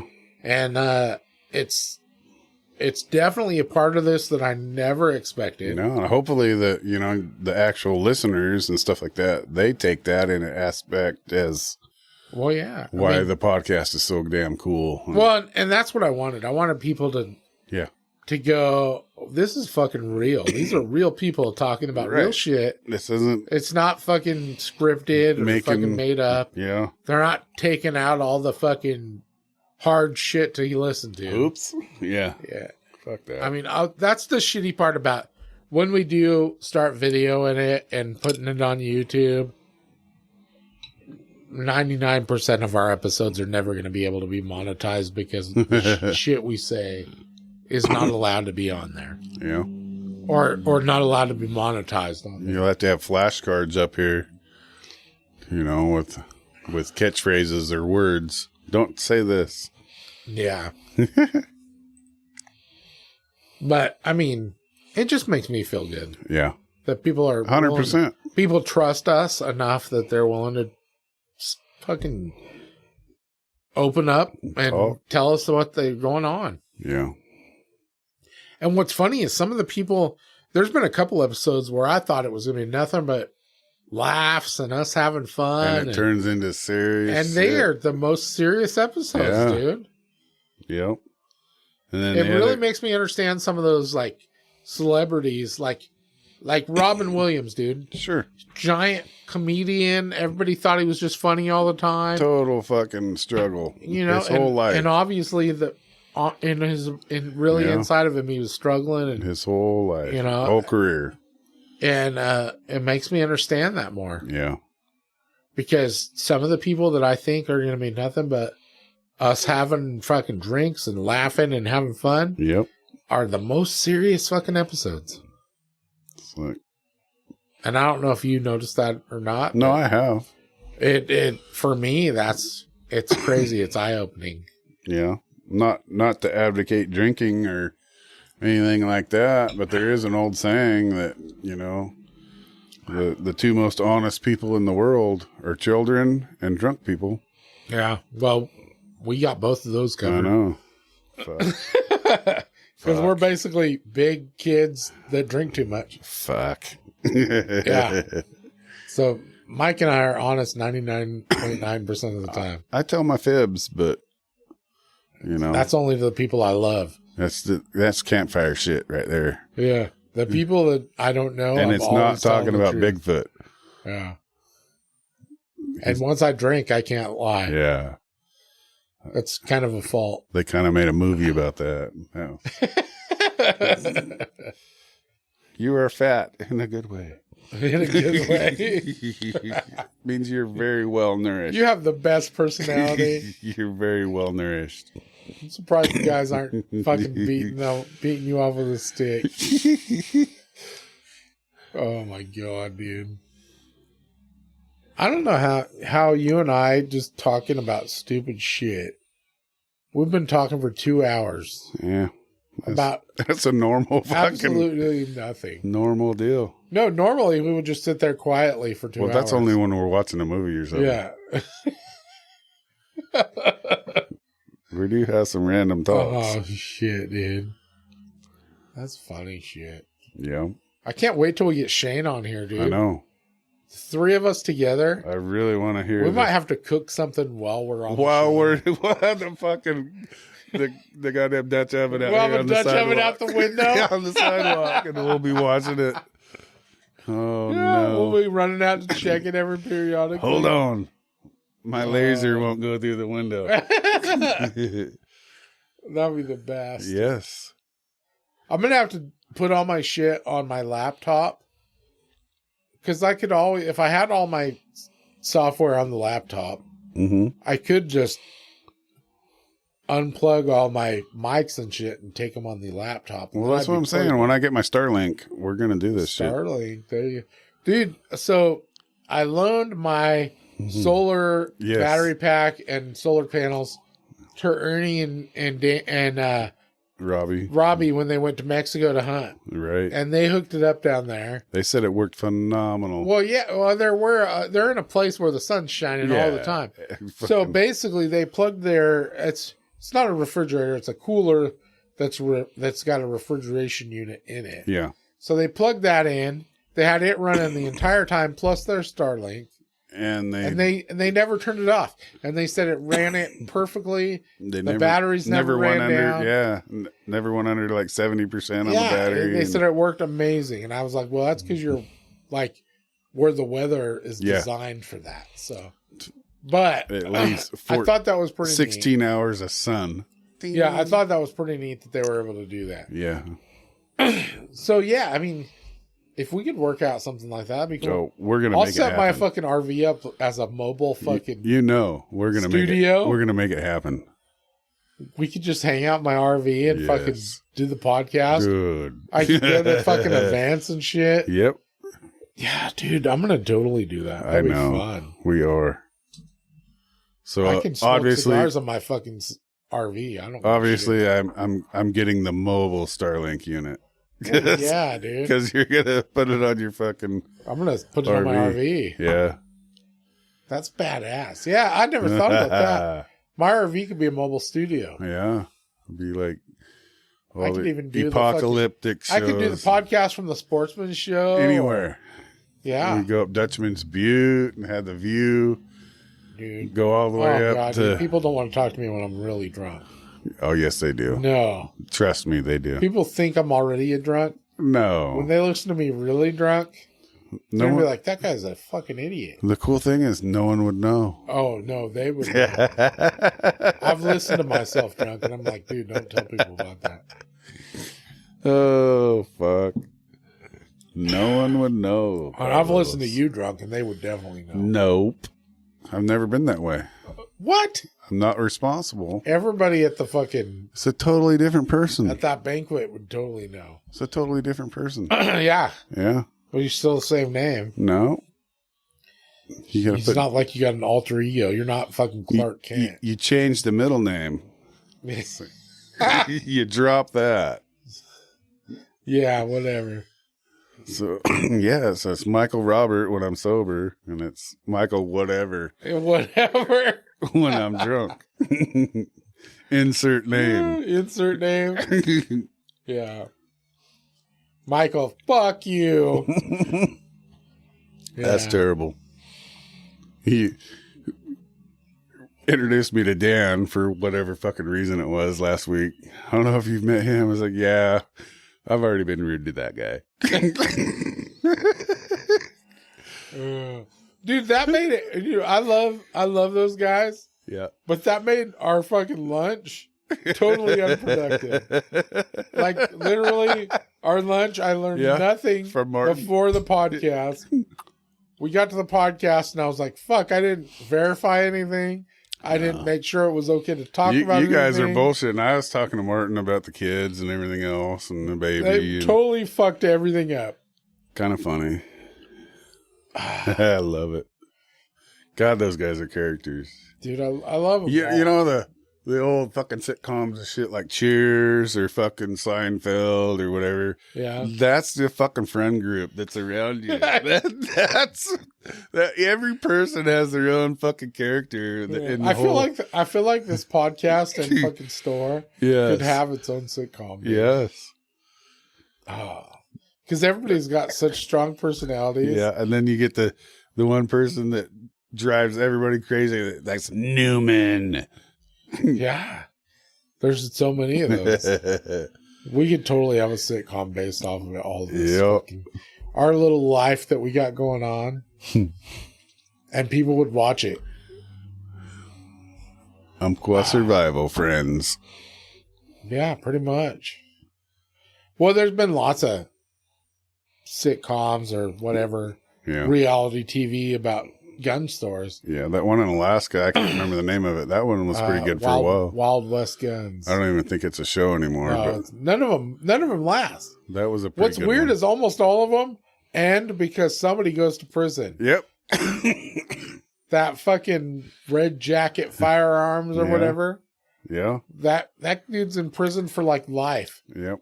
For molesting his daughter that was on the show. I was like, what the fuck, dude? How in the...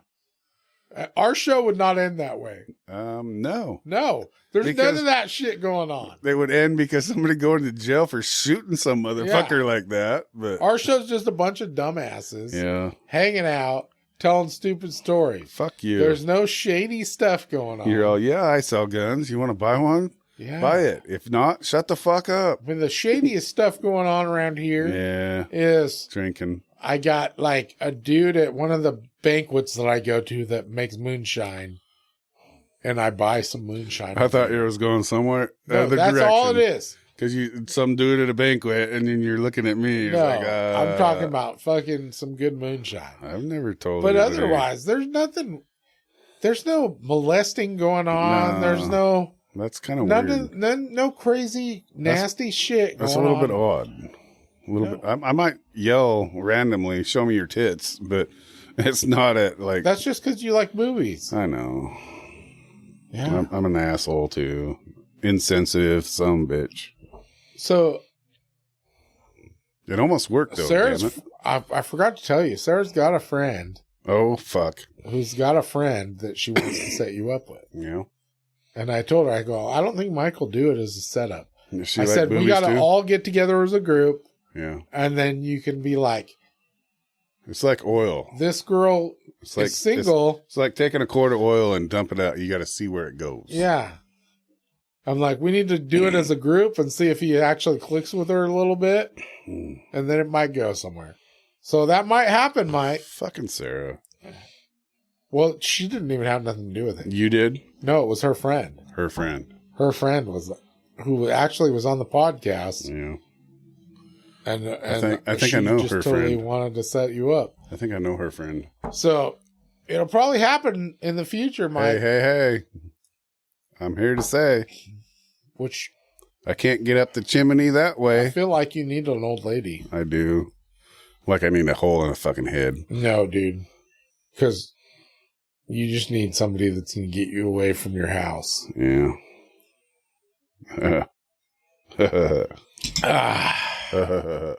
Okay, let's change the subject. Hey, if anyone wants to hook up with Mike, No. send your resume. My name is Jeff. Tell us your qualifications. You get in trouble that way. Send me photos. Wait, no, I didn't say that. Oh, and he really does like midgets. So if you happen to be on the short stature, you're not ruled out. In. You got a fucking advantage. God damn. But I'm pretty sure he also likes girls that would fucking smack the shit out of him and tell him what to do. I'm sorry. I only date people that will stab me. Will stab me. He likes to relive history. Oh, shit. That is terrible, Carlos. It is. Bad idea. We'll make it work, though. I'm lucky, dude. I've been with Sarah for so long that... Yeah, you're lucky. We don't even know what... We know each other so well that we don't even have to talk about anything. Nothing at all. We just know exactly what each other are thinking all the time. I freaking... You know what's funny is... I'll be sitting at work. You guys are totally and I will sit here. What do you want to eat, babe? No, I don't even talk to her. Yeah. I will be at work and I will tell one of my employees, dude, I've been craving fucking meatloaf for like a fucking week. And I'll go home that night and there'll be fucking meatloaf it's on like the she table, has dude. fucking microphones down here or something. We're just synced, dude. We know. It's your phone. She's got that sucker tapped. No, she just knows. Yeah. She don't want no more Big Poppy incidences. No, after you're with somebody for so long, you just kind of get on the same page. It is. Dude. It's awesome. I fucking totally love it. And you guys are the shit. We don't. We're kind of stupid about stuff, dude. No. You just know. That's the way it's supposed to work. That's the, our grandparents or whatever, and before that, great grandparents. That's what they fucking did. They knew. Yeah. We're on the same page a lot. Yeah. We'll do stuff. We'll go places and we'll turn to each other and be like, hey, you know what'd be good? And we'll freaking both recommend the same fucking thing. Or I'll be like, oh, I really want to eat at this place. And she'll be like, oh, I was thinking that just tell you that I wanted to go there too. We're freaking always thinking the same thing. You see something just fucking randomly stupid, odd, and you just look at each other and just laugh. Yeah. You're in on the same fucking joke that nobody else knows. Yep. It's just dumb. It's weird that, you guys have only been married. We only been married for like 2 years. Yeah. But we've been together for 20 years. You're on the fucking wavelength, know? No, it's badass. I love it 100%. But you and I are the same, dude. Yeah. We're like a married couple because we're on the same page too. Don't make it weird, my friend. You know the same shit that makes me laugh. I do. I go out of my way. Yeah, we send each other 11 at fucking night to send you shit. Dude, that's the only time we send each other shit. Yeah, back and forth, yes. The minute stuff starts sending between the two of us, one of us is drunk. Yeah. Because neither one of us get on any apps until we drink too much. Yes. It's lonely time, Carlos. Because what's sad? We're old. Yeah. So if we're not drunk, we're napping. I'm old and lonely. We're either at work. I'm old and lonely, so I send my best friend. Yeah, we're either at work, videos, drunk, or napping. Yep. There's only 3 stages of old age. Unfortunately. Yeah. It gets better. I hear. Yeah. I do hear. No, there's no better. Yeah, you won't have to go to work. Yeah, that is better. Yeah. You're retired. That's the only part. Retired, drunk, or napping. Yep. Pretty funny shit, man. Dude, you know what? You should bring some fucking meat over tomorrow and we should smoke it. I should, huh? And then, what time is, Sarah Mariah come back? Oh, I don't care about that. What time does McClendon's close? It's like 5. Early or late? No, I think they're open till like 5 tomorrow. I might run over there and grab something early tomorrow. Do it. And we'll throw it on the smoker. Yep. We'll smoke some meat, and sounds like a plan. It's going to be raining, so we won't have to do any labor. So you made them mushrooms that one time. No, that was Jacob. At your house. I made jalapenos. Do you know how to do it the way he did it? I could ask him, or I could tell him to come over. Oh, fuck that guy. Yeah, we'll do it. I can do anything my son can do, I can do better. I can do better. That's a given fact of life. Well, tell that little bastard to go grab some fucking mushrooms. I'll grab some meat, bring it over to you in the morning. Let's do it. And I'll have to go home and... I'll throw some fucking habaneros in it. Rise up the homestead and shit, and then I'll come back over afternoon or evening, and we'll drink whiskey and smoke cigars. Sure, I'll have a driver. You can watch me smoke cigars. I'll have a driver by then. It'll be great. Well, I have 2 of them in my house, so that's fine. You don't even need a driver. No, they'll drive you home. I'm just kind of thinking of driving me there. And I'll come pick you up, and they can drive you home. Yeah, that's fine. No, better yet, I'll make Sarah come pick you up, and they'll drive you home. I thought she was at the coast all week. No, she's coming back tomorrow. Well, that was a dumb They're just there for one day. That's an expensive That's trip. fucking girls for you, dude. Jesus. Talk about waste of money. You might they as well plan make 2 one fucking day. days out of it. Let's drive fucking 4 hours away. Spend hang out one night in a fucking $200 hotel room. $300 a person. And then leave at 10 o'clock in the morning and go home. Yeah, that's not Isn't good. that the stupidest shit ever? That's a woman thing, right? Yeah. Guys are like, I'm leaving on Thursday. I'm coming I'll be back Sunday. on Tuesday. Fuck off. And I'm taking 14 bottles of whiskey. Yep.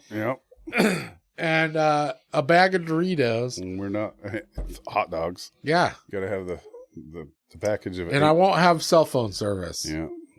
We don't even buy buns because they don't give you the right amount. You just need meat and fucking alcohol. Yeah, and Doritos. And you can survive. Yeah. You remember in high school? I do. In high school, you and I weren't friends in high school. Actually, I'm pretty sure everybody told us we wanted to fight each other. Yeah, we were dicks to each other. But in high school, we would leave high school. We would leave at like nutrition break. 10 at like 10 o'clock in the morning. Yeah. We would drive to Diamond Lake or fucking Tokenie. Yeah. And we'd go sit in the hot springs or go fucking fishing or whatever. And then we'd go make a camp, which consisted of parking our car in the campsite. No tent. Because we slept in the seats. Yep. Just a sleeping bag or a big blanket. Yeah. And we would make a big ass fire and carve our names into the fucking picnic bench. Yep. And because we're delinquent dicks. Eat Doritos and fucking stupid garbage junk food and drink like 2/5 of Mad peach Dog. schnapps and fucking stupid nasty shit that nobody really drinks. Big Bear. Yeah. Whatever was like $8 a fifth. That's what we would drink. 99 cents a fucking 40. Yeah. We would drink the nastiest shit. And then we'd hike around drunk. Yep. Or go for a freaking walk or whatever. Making memories. And we'd do that all weekend long. Yeah. And then we'd come back, and that was what we did. We take didn't a shower. spend almost no money. None. My friend Dave, his dad lived at Tokenie. What was gas? Like $1 or something a gallon, maybe? Oh, yeah, dude, it was cheap. $1.19, but maybe. My friend Dave, his dad lived at Tokenie because he worked for PP&L. Yeah. We'd go to his house and steal whatever alcohol he wasn't drinking. What? You found it? No, we stole it out of his fridge. Fuck. You know what was cool? I'd say he had a freezer. He had a freezer in his garage that was turned down to almost fridge level, just to keep his fucking booze in. And he drank Bartles and James. He loved Bartles and James, and he put those in that freezer. And he had it adjusted just right, so it turned them into like a slushy. A little bit frosty. They were like a slushy, dude. They were amazing, dude. Before they would break the bottle or no, it wouldn't break nothing. It was perfect. Yep. And he was so when he lived there, he was like 50 years old. He was like my age now. But he would go. He was a fucking pimp, dude. He was a single dude. He lived there. He's like, he's like 50 years old. He had a hot tub in his fucking patio. Yeah. He had a freezer full of Bartles and James that were like Frosties. That's when he had a liquor cabinet with fucking peppermint schnapps and fucking stupid shit in there. Yeah.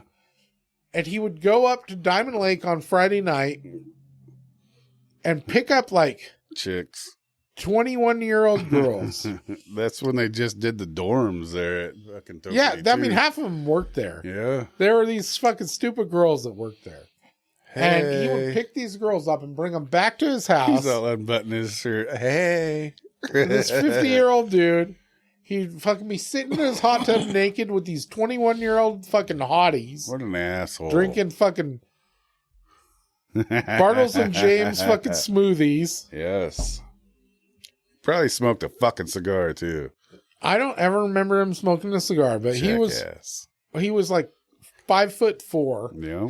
He was the shortest dude ever. He had the game. But he had everything a young girl thinks that they need in her life. Definitely. So I mean, he was able to pick I'm these a girls rebel. up. I'm gonna go suck And me and my buddy would go up there. We'd raid his fridge. We'd raid his liquor cabinet. We'd split before he got back because we knew he was coming back. Damn kids! And we would go to the campground with a bunch of guys, and we'd go pick up on the teenage girls that were at the campground. That's terrible. Terrible. And you know, that's what high school was about back then. That was fun. I had asshole type of friends that their dads always thought they were getting one over on us, like Corey. His dad would never put his beer in the fridge because he knew that we wouldn't drink warm beer. Wrong. We didn't drink beer, really. We would steal the Joe shit. Bursty's dad. We'd steal the shit out of his liquor cabinet that hadn't been moved in a couple months. If it was a bottle that had been there and it has a little bit of fucking dust on it, that fucker's gone. I remember one time we went up there and we showed up on a Friday morning. We skipped school completely on Friday. Showed up in the morning. And actually, my little brother went with us. And my little brother did not really drink that much. Right. When he was younger. And so he was with us. I drank probably 3/4 of a bottle of peppermint schnapps. Oh, terrible. Horrible, dude. Terrible. And I don't remember what Dave, my buddy Dave was drinking, but he drank some stuff out of the liquor cabinet. We drove around, and this is how a fucking free life was back then. We drove around Tokedy at like 10:30 at night. With 22s. Shooting fucking... We shot all the fucking street lights out, dude. Every fucking light marker, everything, you're just fucking whacking it. And people live right next to these lights, dude. Yep. We're fucking idiot kids, dude. Drunk as shit, driving around Tokedy. Dumb as fuck. Shooting out street lights. I didn't do shit like that. And then people start coming outside, so we're like, oh, we're going to get in trouble. So we pull out on the highway. To where you have to drive by their house. Yeah, so we go up, we're cruising up fucking 138, and we're like, let's go to Diamond Lake, blah, blah, blah, blah, blah. We'll go pick up some girls at campgrounds. And then we get like a little ways up the highway, and I don't know how it happened, but we started daring each other to surf on top of the car. Oh, fuck. And I don't know if you've ever done it before, but at 50 miles an hour, it's hard to stand up on top of a car. Probably really hard. So I was drunk. I never broke the 40-mile-an-hour pain. And I climbed out the window. And my little brother is freaking out. He's like 14 years old. What are you doing? He's trying to keep me from going out the window. I climb out the window like Dukes of Hazzard. And I'm standing on the hood of the fucking car. I can fucking And this is a picture it. little like 1985 Honda Civic. The little bubble car, right? Yeah. We're going like 50 miles an hour up the highway. And my little brother's crying for me to come back in the car. And my buddy's telling me I'm too big of a pussy. Fuck you, pussy. So I drop my pants. as you would do. Nice. And sit on the windshield with my bare ass. And mind you, my ass wasn't as big as it is now. No.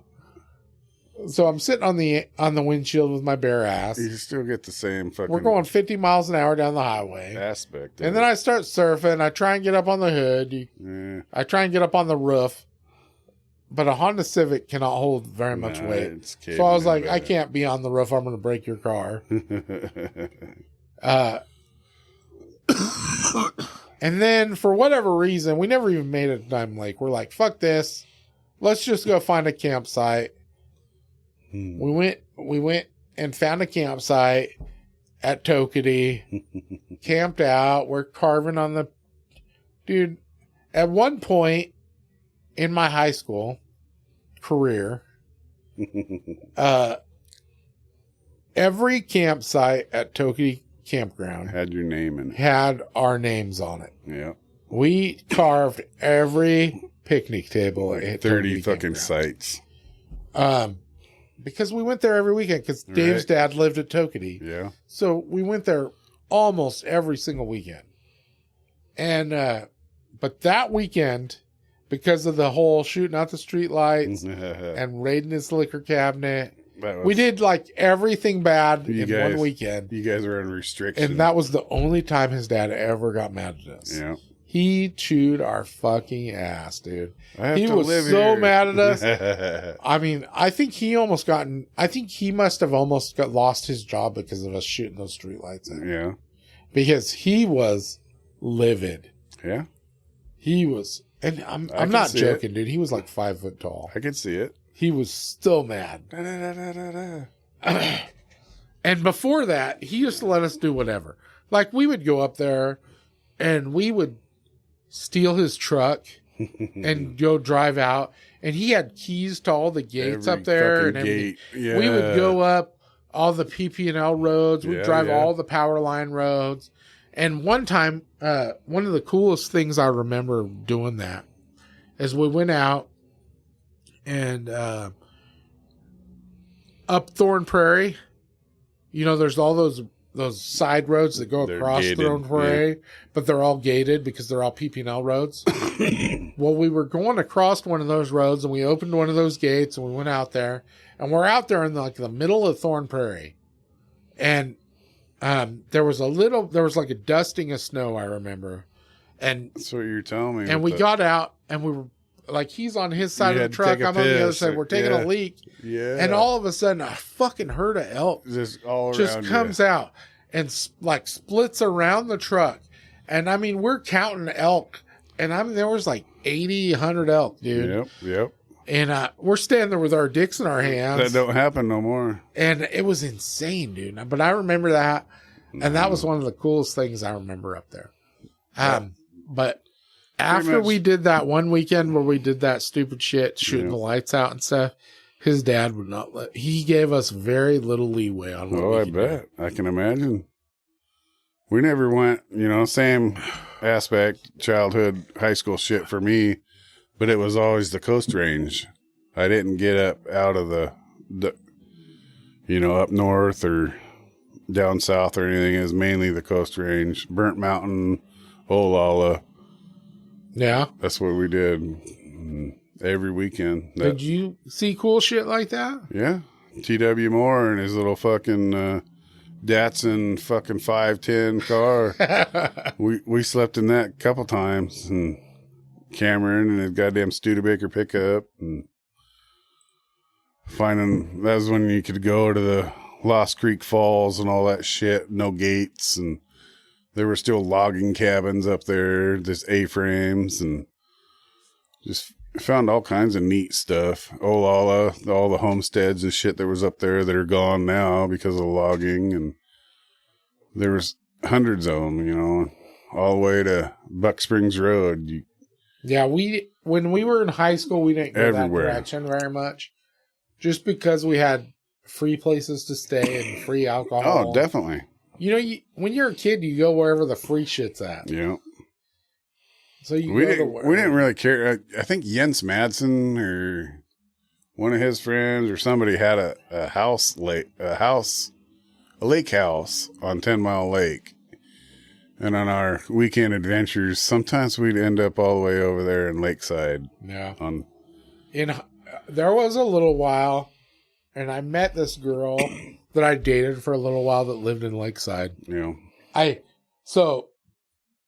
don't know if you know or not. I don't know if I've told you or not. I don't know. I don't know nothing. I quit high school. You was a player. When I was a junior, I quit high school. Right. Joined the Army.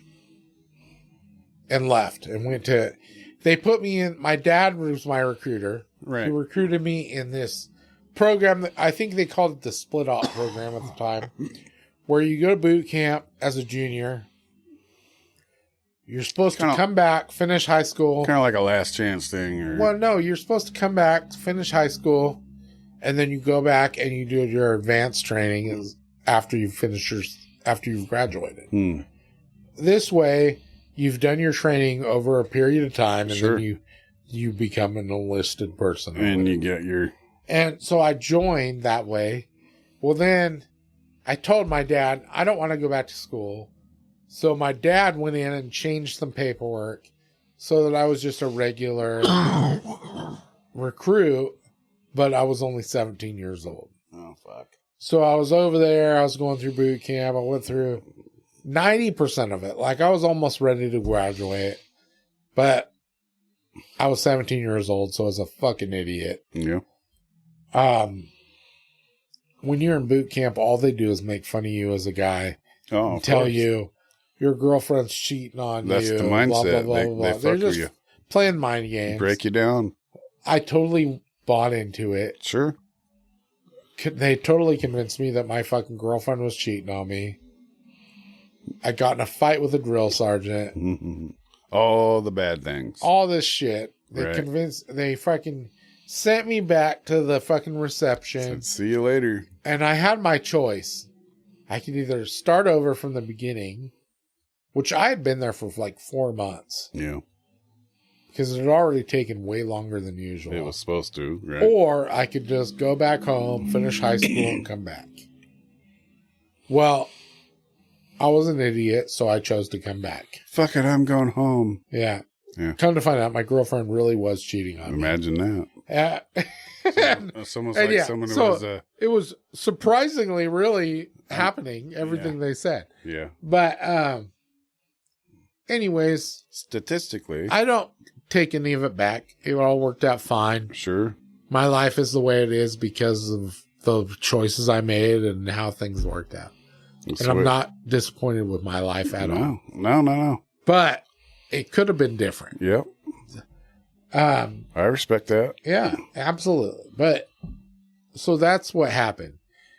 But yeah, I mean, that was what I was going to do. Yep. And it didn't work out the way I planned on doing it. And it was funny, and I was an idiot. All through my high school years, the senior year and all that, I only brought up military one time with my dad, and he just straight the fuck up laughed at me. Because he didn't think you had it. He goes, I don't fucking think so. He goes, there ain't no fucking way. That was the end of it. No way he was having it, or no way he thought you could do it? I could do it. So then,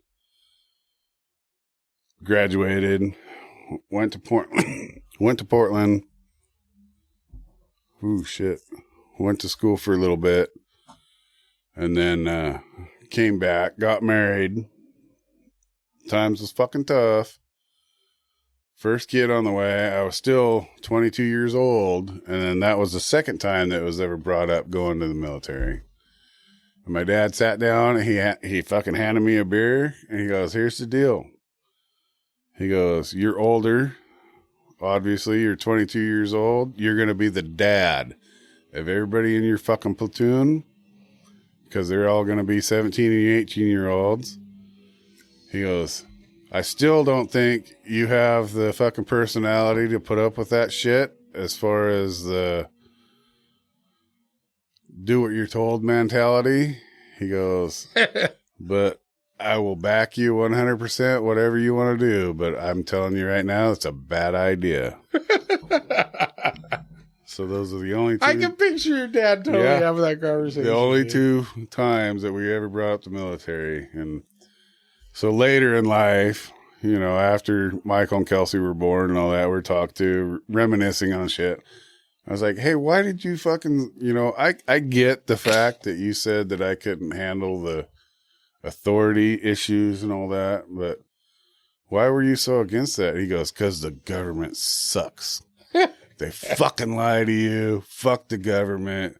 Don't ever do anything that they fucking tell you to do. My dad was... Your dad was so funny, dude. He was off the chain. Vietnam ruined him. I'll put it that way. Dude, I didn't get to spend enough time with your dad. But the time I did spend with your dad, he made me laugh so much, dude. Just his one-liners. He was so... He was just so set in his way of thinking. And you could fuck with him so easy. Yep. And he just like, And he was so set in his mindset that you're like, oh, so that's what's going to happen, huh? Yeah. And he would be like, absolutely. And you're 100%. Like, oh, really? Yep. Well, this is 30 seconds later, and it hasn't happened that way. And he would still be like, well, it's going to turn around. And you're like, no, it's not. You just wait and see. He would crack me up so bad. And the best thing was watching you, like, you would just bust up laughing. You were like, you thought it was the most hilarious thing ever that your dad was not getting his way. Nope. Because my life, that was it. You know, he always had to say and everything. And I don't know. It was just, it was great. Shit. Good fucking times. But he was definitely not a fan of the U.S. military in no aspect. And he was a fucking, I guess, kind of a history buff too. And always liked the, you know, I guess the pre-60s, everything about the government was good. And I don't know, dude. I just remember your dad would crack me up, dude. Oh, yeah. It's crazy. You know, when people like your dad, my little brother, you know, you lose people in life. And you have periods where you remember them and you remember how they would have been, and you think about situations and what would they say now? What would they say? What would it be like if they were there? It's almost like it never happened, almost like they never left. Yeah. And I think that's probably when it's the most painful. Yeah. That they're gone.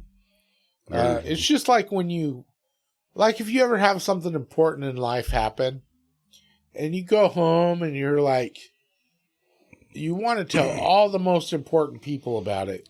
You want to, I do. You want to brag. I know exactly. And you want to be like, look what I did. You know, you want them to be proud of you. And you get home and you tell, you know, for you tell your mom and your kids and your and your buddies and whatever. And then it's almost like you start to tell your dad, or for me, I start to tell my little brother. I start to pick up the phone to call my little brother. To say it, yeah. And then you remember that like, you can't tell those people. Damn it. And that's the most painful times, dude. But it's also like I don't want to say it's like the best memories, but it's also like that's when you appreciate them the most. Yeah, you appreciate the fact. Yeah. You're like, man, 100%. You know, they were the best person in my life. Yep. Or they were the best memories at that some, I had. some point, yeah. Or whatever. They would make this situation the best. And that's when you miss them the most. Oh, yeah. But, I mean, over time you learn that that's just how it is. And there's times when, which is funny for me, I'll tell you what, social media is it's the best and the worst of things. Like, it's great because, I mean, you can learn a million things that you would have never learned. Right. You can connect with people that you never would have connected with. There's things that are amazing about social media. Yeah. But there's also things that are horrible. Just fucking, yeah. I mean, it brings up memories that you never would have had. Like, motherfucker, why'd you bring that up? Yeah. It brings things back to life that fucking whoever created Facebook memories. Memories are dicks. Dude, that is the worst thing ever. Yeah.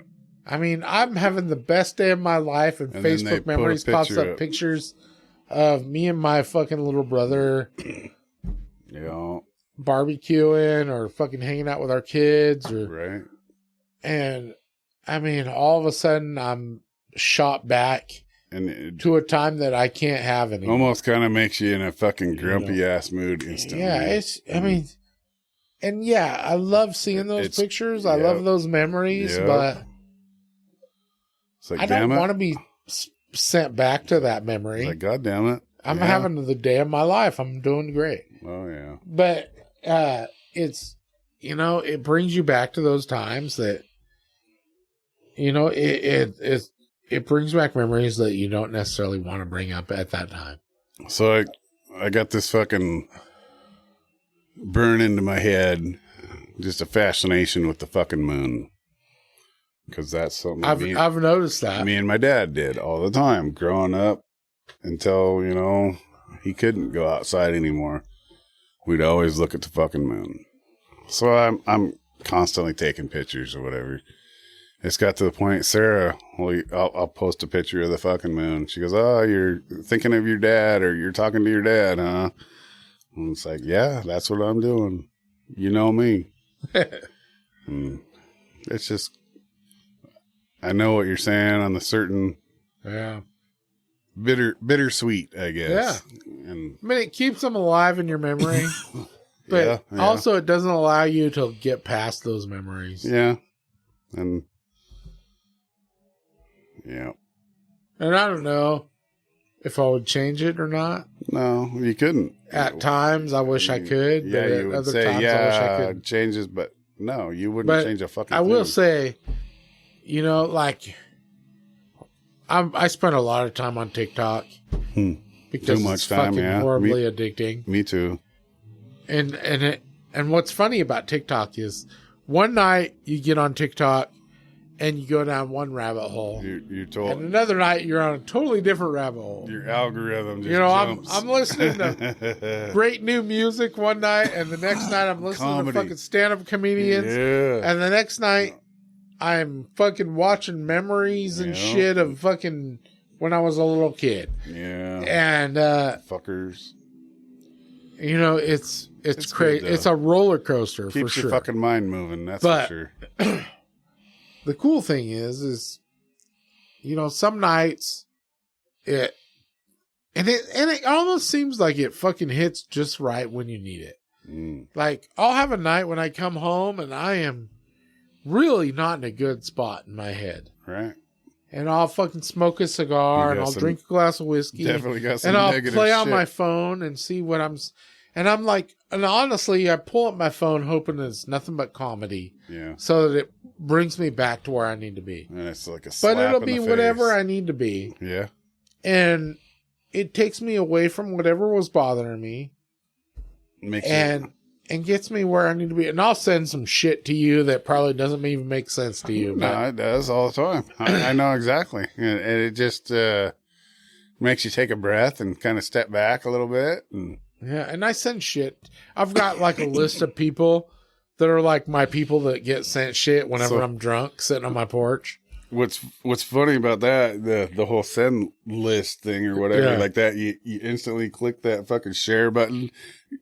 You and Sarah's name are the first one that fucking pop up every time. Yeah. And I know it's funny. And there's people like fuck my buddy Chris that I bought the business from, and I've got some friends that are close. Right.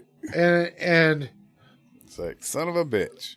It's like, This fucking computer. If I'm going down one rabbit hole, there's a group of people I send everything to. Yeah. If I'm going down another rabbit hole, there's another group of people I send stuff to. And I almost feel bad for them the next day when I'm like, oh shit, I forgot I sent that to everybody. Oops. I don't feel bad at all. But you know, it's whatever. They know who you are, and those are the people. Those are your people. They're in your inner circle. Yeah, that's why they're the first people that pull up on your freaking list. Definitely. And you know, I don't feel bad about it, and I hope that they do the same thing to me. Yeah. And I know you do. Oh yeah. You and me send some stupid shit to each other, but I know it's gonna make you laugh. Yeah. And sometimes I'm like, Mike, why the fuck do you send me this shit? Yeah. And sometimes I look at it and I just bust up laughing. Yeah, because exactly. Because that's the whole aspect. That's who we are. Dude. Yeah. Yeah. I love it. And then I've got some people on my list that are just barely on my list. And they're like, why did and you they're send like, that to why me? is he sending this to me? and once in a while, you know, like I'll go have lunch with some of those people or I'll run into them and they'll be what like, did that mean? So what's up with that video that you sent me? And I'm like, if you don't get it, then you're not part of the circle. But they want to be part of the circle. So they'll be like, oh, I get it. I get it. Let me put a line through your name, bitch. So crazy. What's funny is sometimes I'll send those videos and then like hours later, I'll be like, oh, I forgot I was going to write why I sent that video. You have to put an explanation with it. Because it's like a random, like out of the blue thing. And I'm like, oh, I didn't explain that at all. There's a deer getting but it's like, car. It's like hours later. So you can't explain yourself hours later. Yeah. Sorry. You just have to accept the fact that they're going to wonder what the fuck's wrong with you. Yeah. My new thing is, you know. Dude, you send some fucked up shit. Wah, wah. Just like this fucking hot ass girls shitting in each other's mouth. That's just fucking odd fucking duck shit. I said a bunch of shit to Jacob too. He sends me some really Dude, Jacob sends me this. You know what's funny is years ago, when Jacob was still in high school, me and him started sharing, before Instagram even existed, we started sharing music with each other. Yeah. And, like, that was kind of how we bonded as me becoming his stepdad and stuff. Like, we would sit out on the porch. Just, hey, did you and hear this? I'll be like, hey, remember, did you get this song I sent you? And he would hear it. And we'd send music back and forth. And, we still do that to this day. That's good. Except for now, we know that's what we're doing. That's pretty cool. And before, yeah. And some of his music stuff is a little bit out there for me. Like, are you kidding? And I'm me? sure some of mine is the same for him. But what the fuck? The majority of what we listen to is really similar. Pretty spot on, yeah. And so I think that part of it's cool. It brings people together that, you know, had nothing else going on at the time. Because when me and Jacob, when I first started seeing Sarah, Jacob was turning 10 years old. 10, yeah. And it's fucking amazing. Sarah told me he's obsessed with fucking Hot Wheels and like semi trucks. So I was like, okay, I'm going to get in with this kid. And I bought him like all these fucking Hot Wheels and fucking semi trucks. Like, what are you doing? Dude, that fucking kid would not have anything to do with any of them. And after I gave them to him, he didn't want nothing to do with them at all. Yeah. And Sarah's like, that was his favorite thing ever. And now he won't even touch them. So, I mean, he like was just rejecting them because I gave them to him. Yeah. And the mindset of a 10-year-old. So it took me a little while, and it took us both a little while to figure out something that we could connect with and get along with. And the feeling out process. You know, but I mean, we've been together. Jacob's fucking, what is he, 28, 29 years old now. He's a young jackass still. But I mean, we've been together for a long fucking, me and his mom have been together for 20 years. So, I mean, yeah. we found what we could connect with, and it works out. That's what you do, though. Yeah. So the internet's cool for that. Yeah. I gotta pause again, dude. I gotta Do it. leave. Oh. All right, we're back. Yeah? Yeah. I'm pretty sure that you and I have both drank too much and we kind of went off the rails. I don't even know what we were talking about. And for the last hour, I'm pretty sure we've just been rambling about random shit. That sounds kind of feminine to me. What? But it'll probably be entertaining for somebody. Someone. Anyone that's not entertaining for probably already tuned out a long time ago. Yeah. Whatever. Because we've been talking for fucking 3 hours about stupid shit. Life. But hey, the whole point of this episode was for you and me just to recap. I know what we've been doing on the podcast and what we're proud of and what we're not. But I don't think we talked about what we're proud of. I'm proud of all of it. Are you? And you.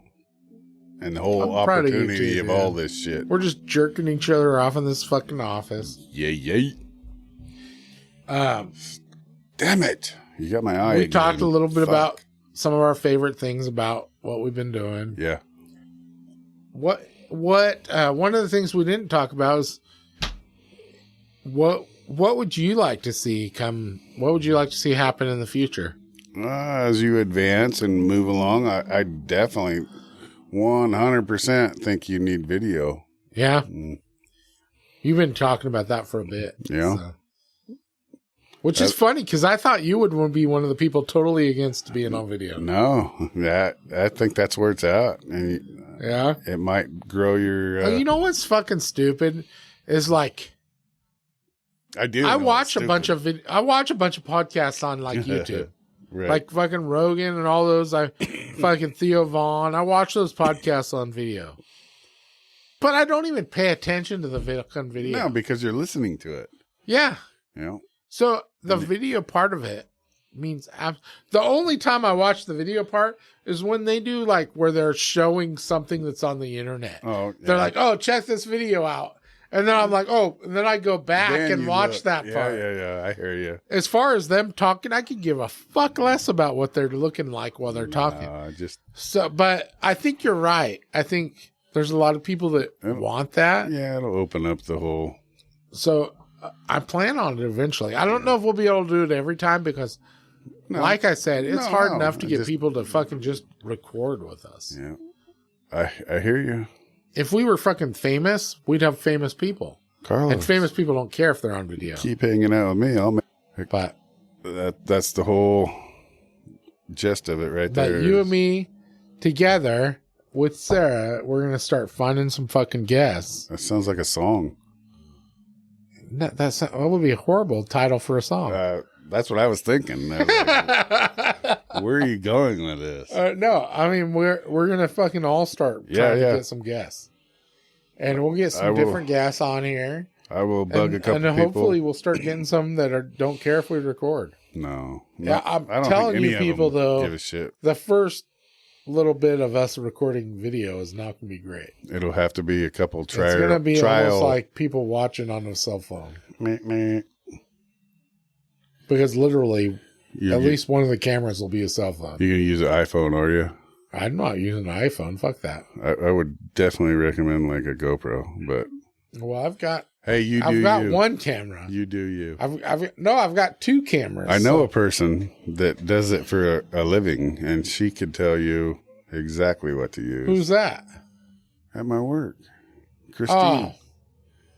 Dude, you know how long it took her to fucking reach out when we actually needed her? She's shy, damn it.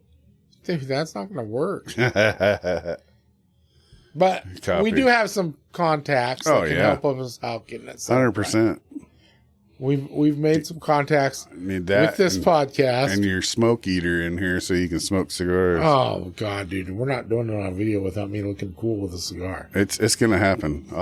If I have to come down here and put a fucking fan through the ceiling. I got fucking 5 electrician friends. Yeah. One of them can do a fucking smoke eater. Douchebags.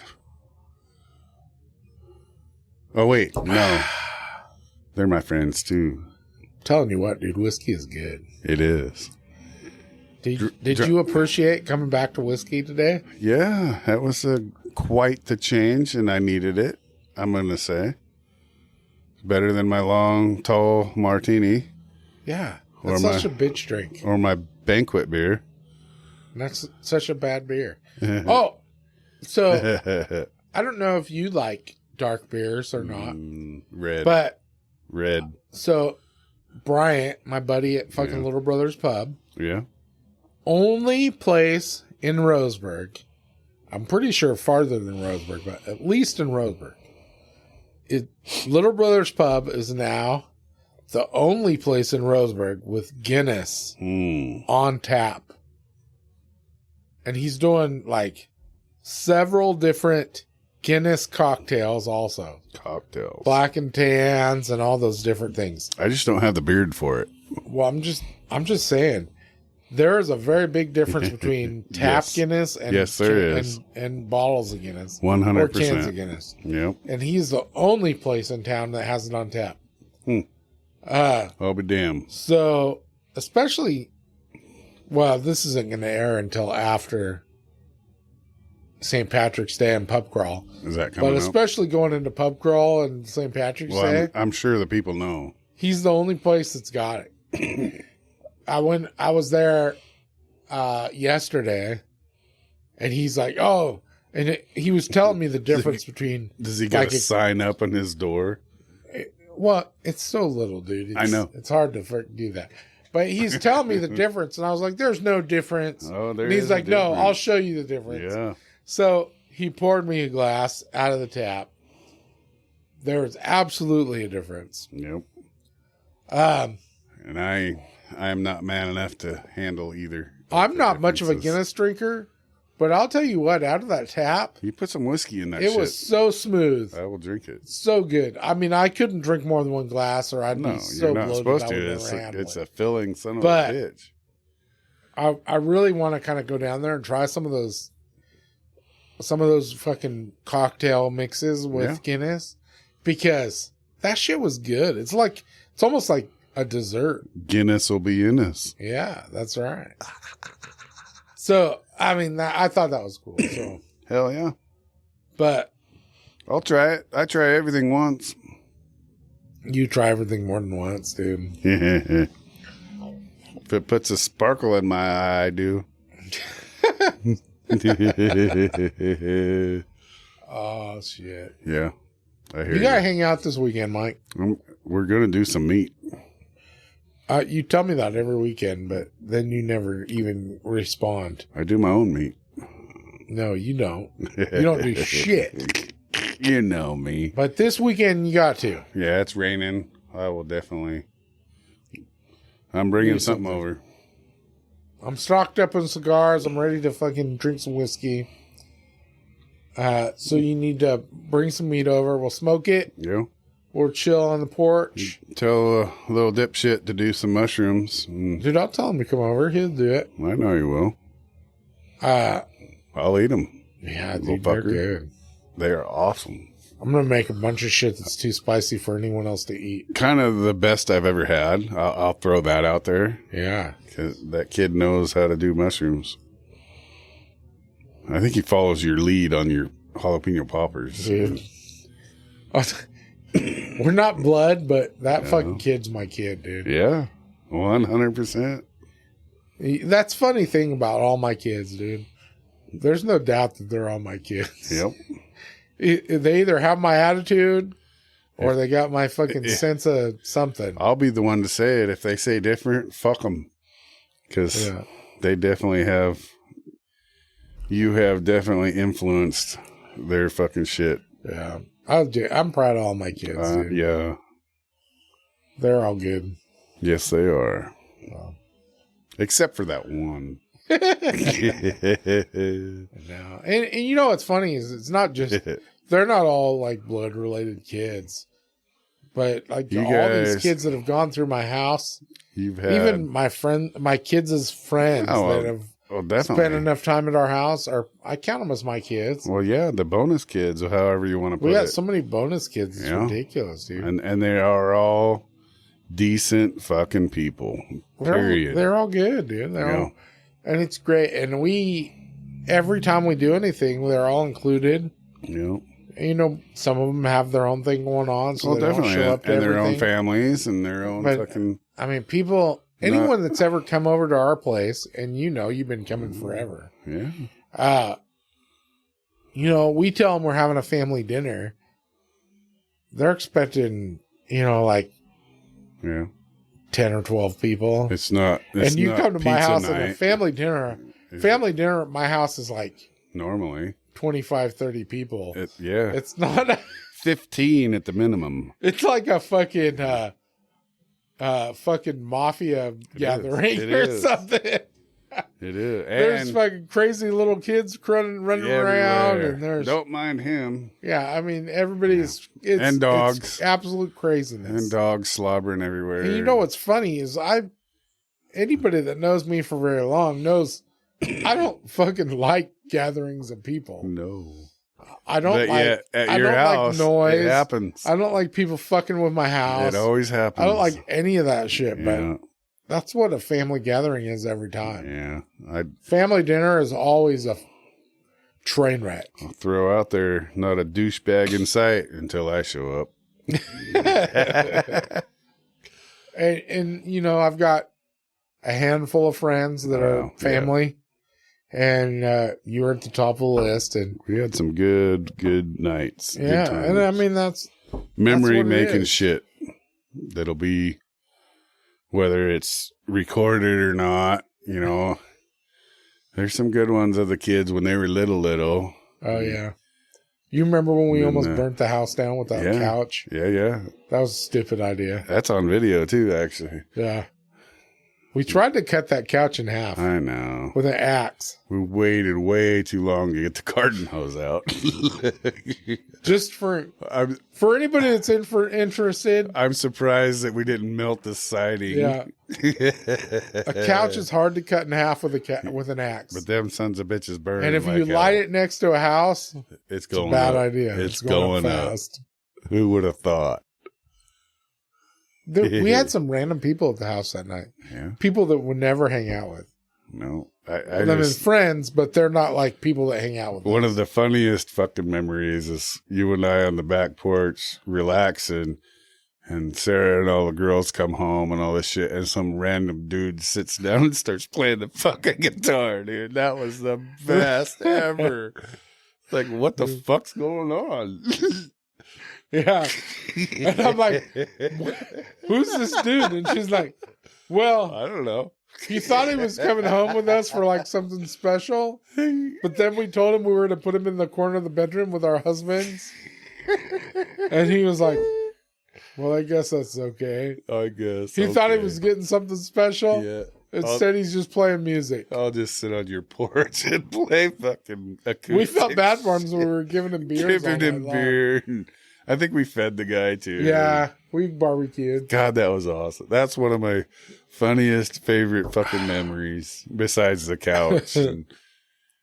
What's funny, what the best part of that guy was that was the third time that Sarah and her friends had messed with that guy. Yeah. Like they had been at that bar and told him like 2 times before. Taking you home. Remember, I'm going to take you home. Amanda used to have told him the Amanda's porch nights. They had told him. Yeah. I'm going to take you home to play in the corner with my husband. And he thought because they kept coming back that she was playing.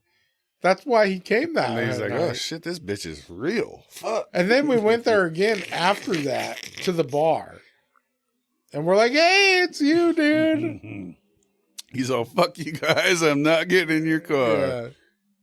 Which, I felt bad for that guy, because that's pretty pathetic that you would do that. I didn't fucking feel bad at all. I was just like, it took me a minute. Like, what the fuck's going on? But you know what? I learned before I was ever with Sarah that there's dudes that are just desperate for that kind of shit. Am I supposed to throw quarters in the corner? Because when my friends years ago, when I was with my first wife, years ago, I had a place with my first wife, and we were partiers, dude. We had 20, 30 people at our house all the time for parties. Yeah.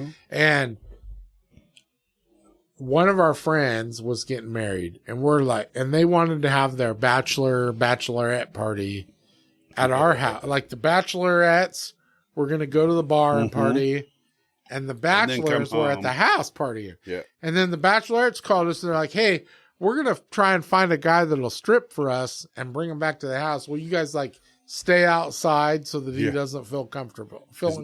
His name is Kenny. And we're like, whatever. I don't care. Bring him back. Let him strip. We're fine. Well, they literally found some pathetic dude that was willing to come back with them to our house and get naked for them. Knowing that there's a bunch of guys in the backyard. I think I know that guy. And I mean, you got to have fucking giant balls of steel. He don't have big balls. He's just an idiot. But we were cool. We weren't fucking with that guy. We really weren't. We were like, no, you were getting drunk. Do your thing. We do our thing. We're going to look at titties. Cowgirls is open. Fuck off. And so that's what we did. Yeah. It worked out fine, but I learned young that it doesn't matter what you want. Yep. There's always someone that's willing to do it. Yeah. And why stress over the little shit? Even in a little town like Roseburg. Yeah. Because that's where we were. Yeah. And they went to like Rumors and found this dude. Oh, I know. And but there's only a couple spots you could find him here. I have admiration for a dude that's willing to do that. Rumors or Denny's. Because I'll tell you what, if you're a guy, and you're at a bar, and there's a bunch of fucking girls, some of them hot, some of them very much not hot, and they're like, "Hey, it's my girl over here's fucking bachelorette party. We need a fucking stripper. Will you come get naked for us? And we'll give you $100 or whatever." You have to put this bag on your head, though. But wait, they didn't say that. And then last minute, they're like, "Oh, by the way, a bunch of our husbands and boyfriends are there. Yeah, the groom is there. But they're outside. They're not going to fuck with you. Yeah, they're leaving. They promised to leave you alone. They're going to give you $100 And that dude still came home with those girls. He's like, So, if I'm that guy, I'm telling them to fuck right off. If I'm that guy, I'm telling them to fuck right off. But this dude was like, sure, I'll come back there. As long as you don't fuck with me, whatever, so, blah, blah, blah. I joke, I laugh, blah, blah, blah. The guy's name was not Kenny, was it? I don't even know what that guy's name was. I did talk to him. That's a jab out there. Told him, like, that was my house. So I went in there and I was like, at the time, all my friends were younger. So I was the old guy. Yeah. And that was my house. And I went out there and I told the guy, nobody's fucking with you. No fucking helicopter, dude. You don't have to feel fucking scared. Take care of these girls. Make sure they have a good time. We're staying outside. Do it. When you're done, if you want to come out and have a beer and hang out, we're not gonna fuck with you, dude. Copy. We're good. And he's still all fucking. And he was like, all right, I'm done. I'm good. And he took care of those girls. They had a good time. They freaking enjoyed having him over. But can you imagine me and that guy? Yeah. He had to have balls of fucking steel. Yeah. I would have never done that. That or you're so fucking high that. Yeah. I mean, the only way I would have done that is if I was fucked up beyond recognition. Methamphetamine's a motherfucker. Yeah. I mean, talk about some confidence and shit. I mean, if you had like a fucking 12-inch cock, so that all the guys were like, well, okay, I understand. Yeah. You're good, dude. Then you're getting beat. Yeah. No wonder they wanted you, you know? But, no. I mean, this is just a normal dude who's willing to fucking come strip for these girls. That's why I asked. His name wasn't Kenny, was it? And it's not like they were a bunch of old ladies. This was a bunch, I mean, young. I'm telling you, 99% of these girls. 19, 20 years old. They were 19, 20. I mean, they were early 20s. Fucking 99% of those girls at that fucking bachelorette party were pretty fucking hot girls. Which I'm not undermining any of you girls that listen to this podcast. I'm still friends with many of you. Are you trying to say? I love you all to death, but we all age. You trying to say you don't see some that of you anymore? have not aged as well as others. But I love you all. Fine wine, motherfucker. But at the time, they were all pretty fucking hot girls. Yeah, that's the way it works. And this guy was like, fuck it, I don't give a shit. And I'm telling you what, one dude in a house with at least a dozen guys. He made a little bit of money. Stripping for their fucking old ladies. Yeah. And not worried that we were going to fuck that guy up. Talk about erectile dysfunction. That guy had literal balls of steel. He just didn't. If I could know who that guy was now, I mean, I would shake his hand and be like, dude. I wouldn't touch that motherfucker. You are a motherfucker. You know what I mean? His name was Carlitos. It was not Carlitos. Because Carlitos would have been like, fuck you. Fuck you. No, I've been jumping in the fucking parking lot more than once. At that time, I ain't you'd say, fucking jumped show at me this the party. money. I ain't going to some random shady street with no street You'd say, lights. show me the money. That ain't nearly enough. That's what you would say. Yeah, no. I wouldn't have done it. Because we lived on Hooker Road with no street lights. Yep. So remember, and it was a shady looking street. So remember over here on 99 coming into town, very short little time, there was a strip club right there. Oh, yeah. Called John's Captain. Oh, yeah. So that's where I keep throwing them jabs out there. Was his name Kenny? No. I don't think that place was open at that time. No, I'm pretty sure they found that guy. Or Donnie. I'm pretty sure they found that guy at Rumors. His name was Donnie or Kenny. Well, I'm telling you right fucking now, that's what his name was. He was a little kid, dude. Donnie. He was little. I don't care what his name was. It don't matter. Yeah. I just admire the guy Danny. Because that took some fucking balls of steel, dude. Danny. And you know that's the difference between guys and girls. I'd have to see that pecker, and I could. Because I have hired professional strippers for bachelor parties. Yes. Professional strippers. And they have standards. They have a fucking biker dude that could fuck up 27 fucking badass motherfuckers. And he's got a gun in his pocket if he couldn't. And that guy stands there outside the room. He doesn't smile. The whole time she's there stripping. Fucking bastard. I met a couple you could meet a random dude at a fucking bar and be like, hey, I'll give you $200 if you'll come strip for these girls and risk getting fucked up by all these guys in the backyard. And he's like, okay. I got nothing else to do. Yeah. Oh, okay. That's a very distinct difference. Gotta love it, Carlos. Yeah, I love it. I'm going back in time. Hot tub time machine. I'm gonna fucking do it. Oh shit, Mike, you and I have gotten drunk. Nope. And now we're just gonna keep talking forever. That's what we do. Until we have to. Anyways. Hold on. Hey. Ho, ho. Anyways. What? We need to end this, dude. We're over 3 hours. And all of this is you and me talking shit. You're getting ridiculous over there. It is. Yeah. Dude, this is stupid. And once you and me start drinking. I'm trying drinking, to be serious and shit. Once you and me start drinking, we will just talk about nonsense for hours. And we forget that we're recording because we're so used to it. I didn't know you were recording. What the fuck? Yeah, we're on air, dude. You're like my dad. I know. Fucking the episode's Are you going to record this? Have you been recording this?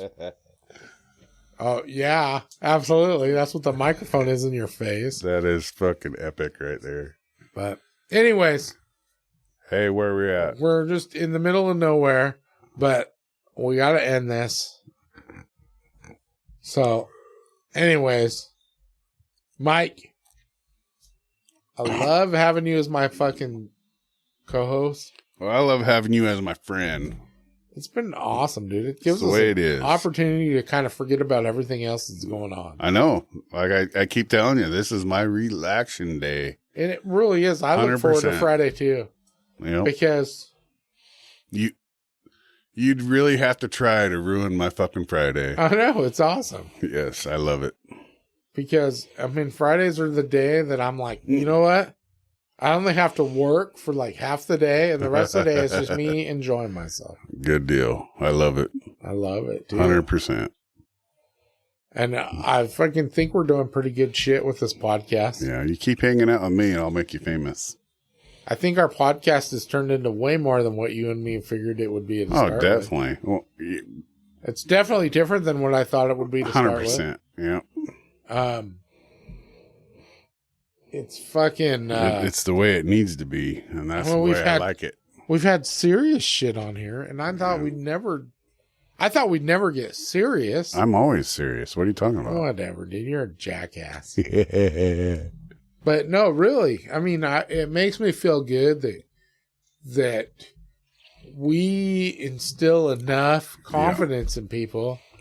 Yeah. That and they feel comfortable enough to just open up to us. And just with the feedback on the, comments or whatever you get on people that listen to this podcast. Yeah, it's fucking cool. That is cool as hell to me. I mean, that people trust us and feel comfortable enough with us that they'll just... You're getting the word out. They open up and they tell us what they think. And I've only had one person tell me I need to be quiet. So you know what's funny is I've never had anybody comment about it. But when I'm editing, I'm like, fuck, me and Mike need to quit trying to talk at the same time. It's all like good. We're always talking over each other. We try not to. And no matter how many times I tell myself that, we keep doing it. Fuck it. Let it roll. But I've never had anybody comment on it and be like, you and Mike need to quit trying to talk at the same time. Stop it. You need to shut the fuck up so Mike can say what he wants to say. They would or any of that shit. Nobody tells me that. They would tell you to kick that idiot But that's out. what I think when I'm editing this shit. Because I'm like, man, I wish I could make it sound like I'm not such an asshole. Because every time Mike talks, I'm just talking over the talk. That's the way you are. I know. I'm such an asshole. I wouldn't have it any other way. You can talk over me anytime. Yeah. But I think we do good with our customers. Yeah. Or with our people on the show. The guests, yeah, definitely. Guests, 100%. So, I am a very fortunate guy. Thank you for letting me be part of this. When I first invited you to come on this with me, I thought you were going to be like, fuck you, I'm not doing that. And it's worked out great, dude. It's been awesome. No. There's nobody I'd rather be on it with. Cool. So, anyways, I'm ending this. Do it. Where are we at? We're like 3 hours and 15 minutes. No. We're at Umpqua Survival, the best store in Roseburg. That's right, dude. You're fucking like a professional. I'm trying. We can make some commercials. We should. I got by some the good way, ideas. If anyone wants to sponsor this fucking podcast, Mike and I we'll make some freaking cool ass commercials. I'll give you $20. We'll that's put a commercial. That's not the way it works. We'll shout your name out multiple times. We're gonna put a commercial in there. Mm-hmm. If you've got a logo, I'll put it on the little header picture. Definitely. You're gonna get your money's worth. Yeah. And eventually we'll have like some followers and people to listen. I'll give you a 20-minute sit down with some wise words. Oh, dude. Mike will fucking smart you up, dude. 20 minutes worth. Yeah. And then I'll fucking tear you down. Getting crazy. I'll tell you why Mike was full of shit. He was dumb as a fucking bag of hammers. Oh, shit. I think we're going to make this a regular thing. Let's do it. Once a month. Every couple months. 2 months. Mike and I will just talk shit for a fucking episode. I'm pretty good at that. I got people also asking that want me to do like a solo episode where I'm just talking to myself, apparently. That's cool. You do but that. I don't know if I could do that. That'd be like a 15-minute. You just need to mic up when you go home and go to the bathroom. Nobody wants to talk to me on the toilet. Not when you're on the toilet, you jackass. As you're getting ready and you're primping yourself, putting your makeup on and shit. I don't wear makeup. Yeah, you do. Fuck. Sparkles. And then I thought about it. Sparkles. And I was like, I don't know if I can talk to myself that long. But maybe I... And then I had people tell me that maybe I should have somebody interview me. Dude, I'm a genius. Yeah. Just get a fucking cardboard cutout of my picture, and we'll put it right here, and you can just look at me and talk. In my bathroom? No, right here. Oh. Your office. That would be weird if it was in your bathroom. I know, that You would be really goofy weird. fucker. I'd be like, Mike, quit looking at me. I'm driving this shit. Stop it. Everywhere I turn, your eyes are following me. I'll put that in my closet looking at Sarah when she's trying to sleep. Let's do it. Let's do it. The dogs start growling. Damn. I am fucking doing it. Dude.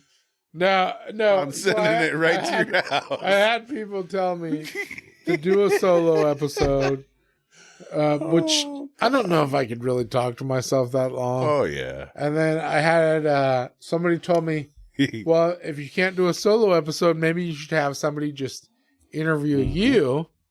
And I was like, maybe that could work. It should be your wife. And then I was like, maybe I'll have all my kids come on and they can just ask me as questions. a rotating, they all come in one at a time. I'll let my kids ask me anything they want. One at a time. And that would fill up. So that might be. I might do something like that in the future. That would fill up 2 hours.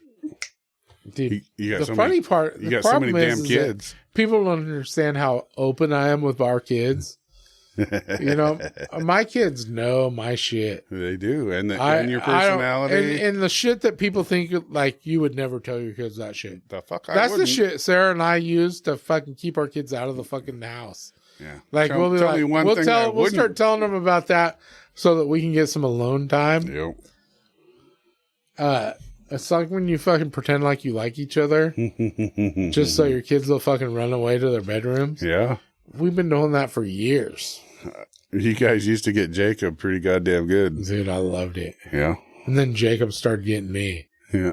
Dude. He turned the tables. He did, dude. Dude, I'll tell you what, when you wake up, little fucker. When you let your fucking teenage kids like kind of party together and you're like, you know what, you guys do what you're doing, we're going to bed. Do not leave the house. You know, you're trying to be responsible. Don't get the cops here. Let them party. Do stupid shit, but be responsible enough to stay in the house. So you little assholes. Yeah. And then you wake up in the morning and you find your kid hanging out the fucking naked window with his fucking cock out in the middle of the fucking bed, just spread eagle with no blankets with some random girl. Or hanging out the window. And puking. fucking, you find one of your kids hanging out a window with a fucking, one of your like salad bowls full of puke outside the window. 2-story house. And you're like, son of a bitch. Or the neighbors down the street. Say, yeah. You know, everything that you thought you were doing right. Is this your daughter? You wake up in the morning and you're like, it was playing wrong. basketball naked. Yeah. There's 2 a.m. Yeah. All this shit that you thought you were doing kids. right and you find out it was wrong. Damn kids. I've done all that with my fucking kids. And anyways. I love it. So I've learned the lessons. We're doing it. They're going to interview your ass. Yeah, but anyways, I thought it might be fun to let them interview me. So I might do that one of these days. Phenomenal.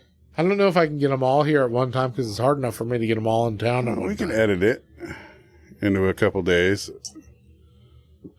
But yeah, Umpqua survival. I don't know what they'd ask because I do. I really have been pretty open with my kids. I can put some fucking questions in their head. Yeah. Yeah. I'm pretty good at that. Yeah, but I mean, my kids, I think that's the best part about my kids is that Sarah and I have been very open with them. You think they know everything. Well, they don't know everything.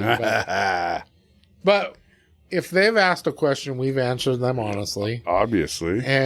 And we have given them opportunities to live their lives and learn from real fucking events. You guys have done a fucking phenomenal job. You got some good ass kids, dude. Well, I'm proud of them. They're not my kids, and I am proud of them. Yeah, I'm proud of them, but, you know, Yeah. I think it's only because we've been honest with them. So, I mean, they're not going to be blown away by anything I tell them. Nothing's going to buffalo them, that's for sure. But, I mean, they might ask me questions they already know the answer to that or they think people might think was interesting. So. They don't want to know the answer to. That'll be crazy. That's true. And, my what's your youngest daughter, real name, Dad? My youngest daughter doesn't know. You know, she's been with me most 99% of her life. She doesn't know much about her mom. Yeah. And she doesn't really want to know about her mom. So that's her time. You know, she'll figure it out. Kids are smart. She'll come around. Yeah. So I mean, it's interesting to know what they might be interested in knowing, and they might just want some fucking fatherly advice about stupid shit. No. Which kids don't like. I'm always free with. Kids really don't like that. You and me are both free with fatherly advice. You're gonna take it whether you want it or not. I think that's part of this podcast. I think it's become part of this podcast. You and me giving people advice, whether they ask for it or not. Fucking old, fat, drunk guys. And it's not always the best advice. Listen here, you little bastard. Yeah. But copy. It's been fun, dude. Yeah. And I look forward to keeping it going. I hope so. And I hope you'll work towards getting us some more guests. I'm going to work on a couple. Yeah, definitely. And like I said, firsthand, at least 3 that I know. Anybody that's got anything, dude, fucking just send us messages, dude. If you got people that you're interested in having on here, people you'd like us to work to get on here, do it. Or if you'd like to be on here, or if you want to be part of our little survival crew, or if you want to fucking... I'm pretty selective sleep on that. with Mike. Yeah. Or I snore. If you want to just fucking be part of our little friend crew that gets to go on mountain drives and go shoot with us. That's the best right there. Send us some messages on here, on Facebook or Instagram or wherever you can send us a message. Call the store. Don't call the store. No, dude. call the store. I've got an email. Flood the email phone us number. or whatever. You can call me, but I haven't given out my number yet. I don't freaking. It's fun. We enjoy this. This is Mike and I's fun time. Yeah. This is our time we look forward to. And every person that takes their time to listen to this shit and appreciate it, we appreciate you. So 100%. We're 100% willing to take our time to spend time talking to you or hanging out or whatever. And, I like it. It for us is a blessing that we never thought would actually. We thought we would do this and 10 people would listen. Yeah. And it'd be like all family members that were like, dude, you guys are idiots. Yeah, I never really put too much thought into it. You asked me, and I was like, yeah, I'll do it. And next thing we know, we got fucking random people asking us questions and talking to us about it. That's cool as fuck. And it turned into something we never planned. Yeah. So making memories. That's what we do. Yeah, it's a memory, and it's a big win for us. And we kind of make it so that we want to make it into more than what it already is. Yeah. So if you want to talk, or you want to be a guest, or you got an idea for a guest, or whatever, send us a message, and we're happy to hear it.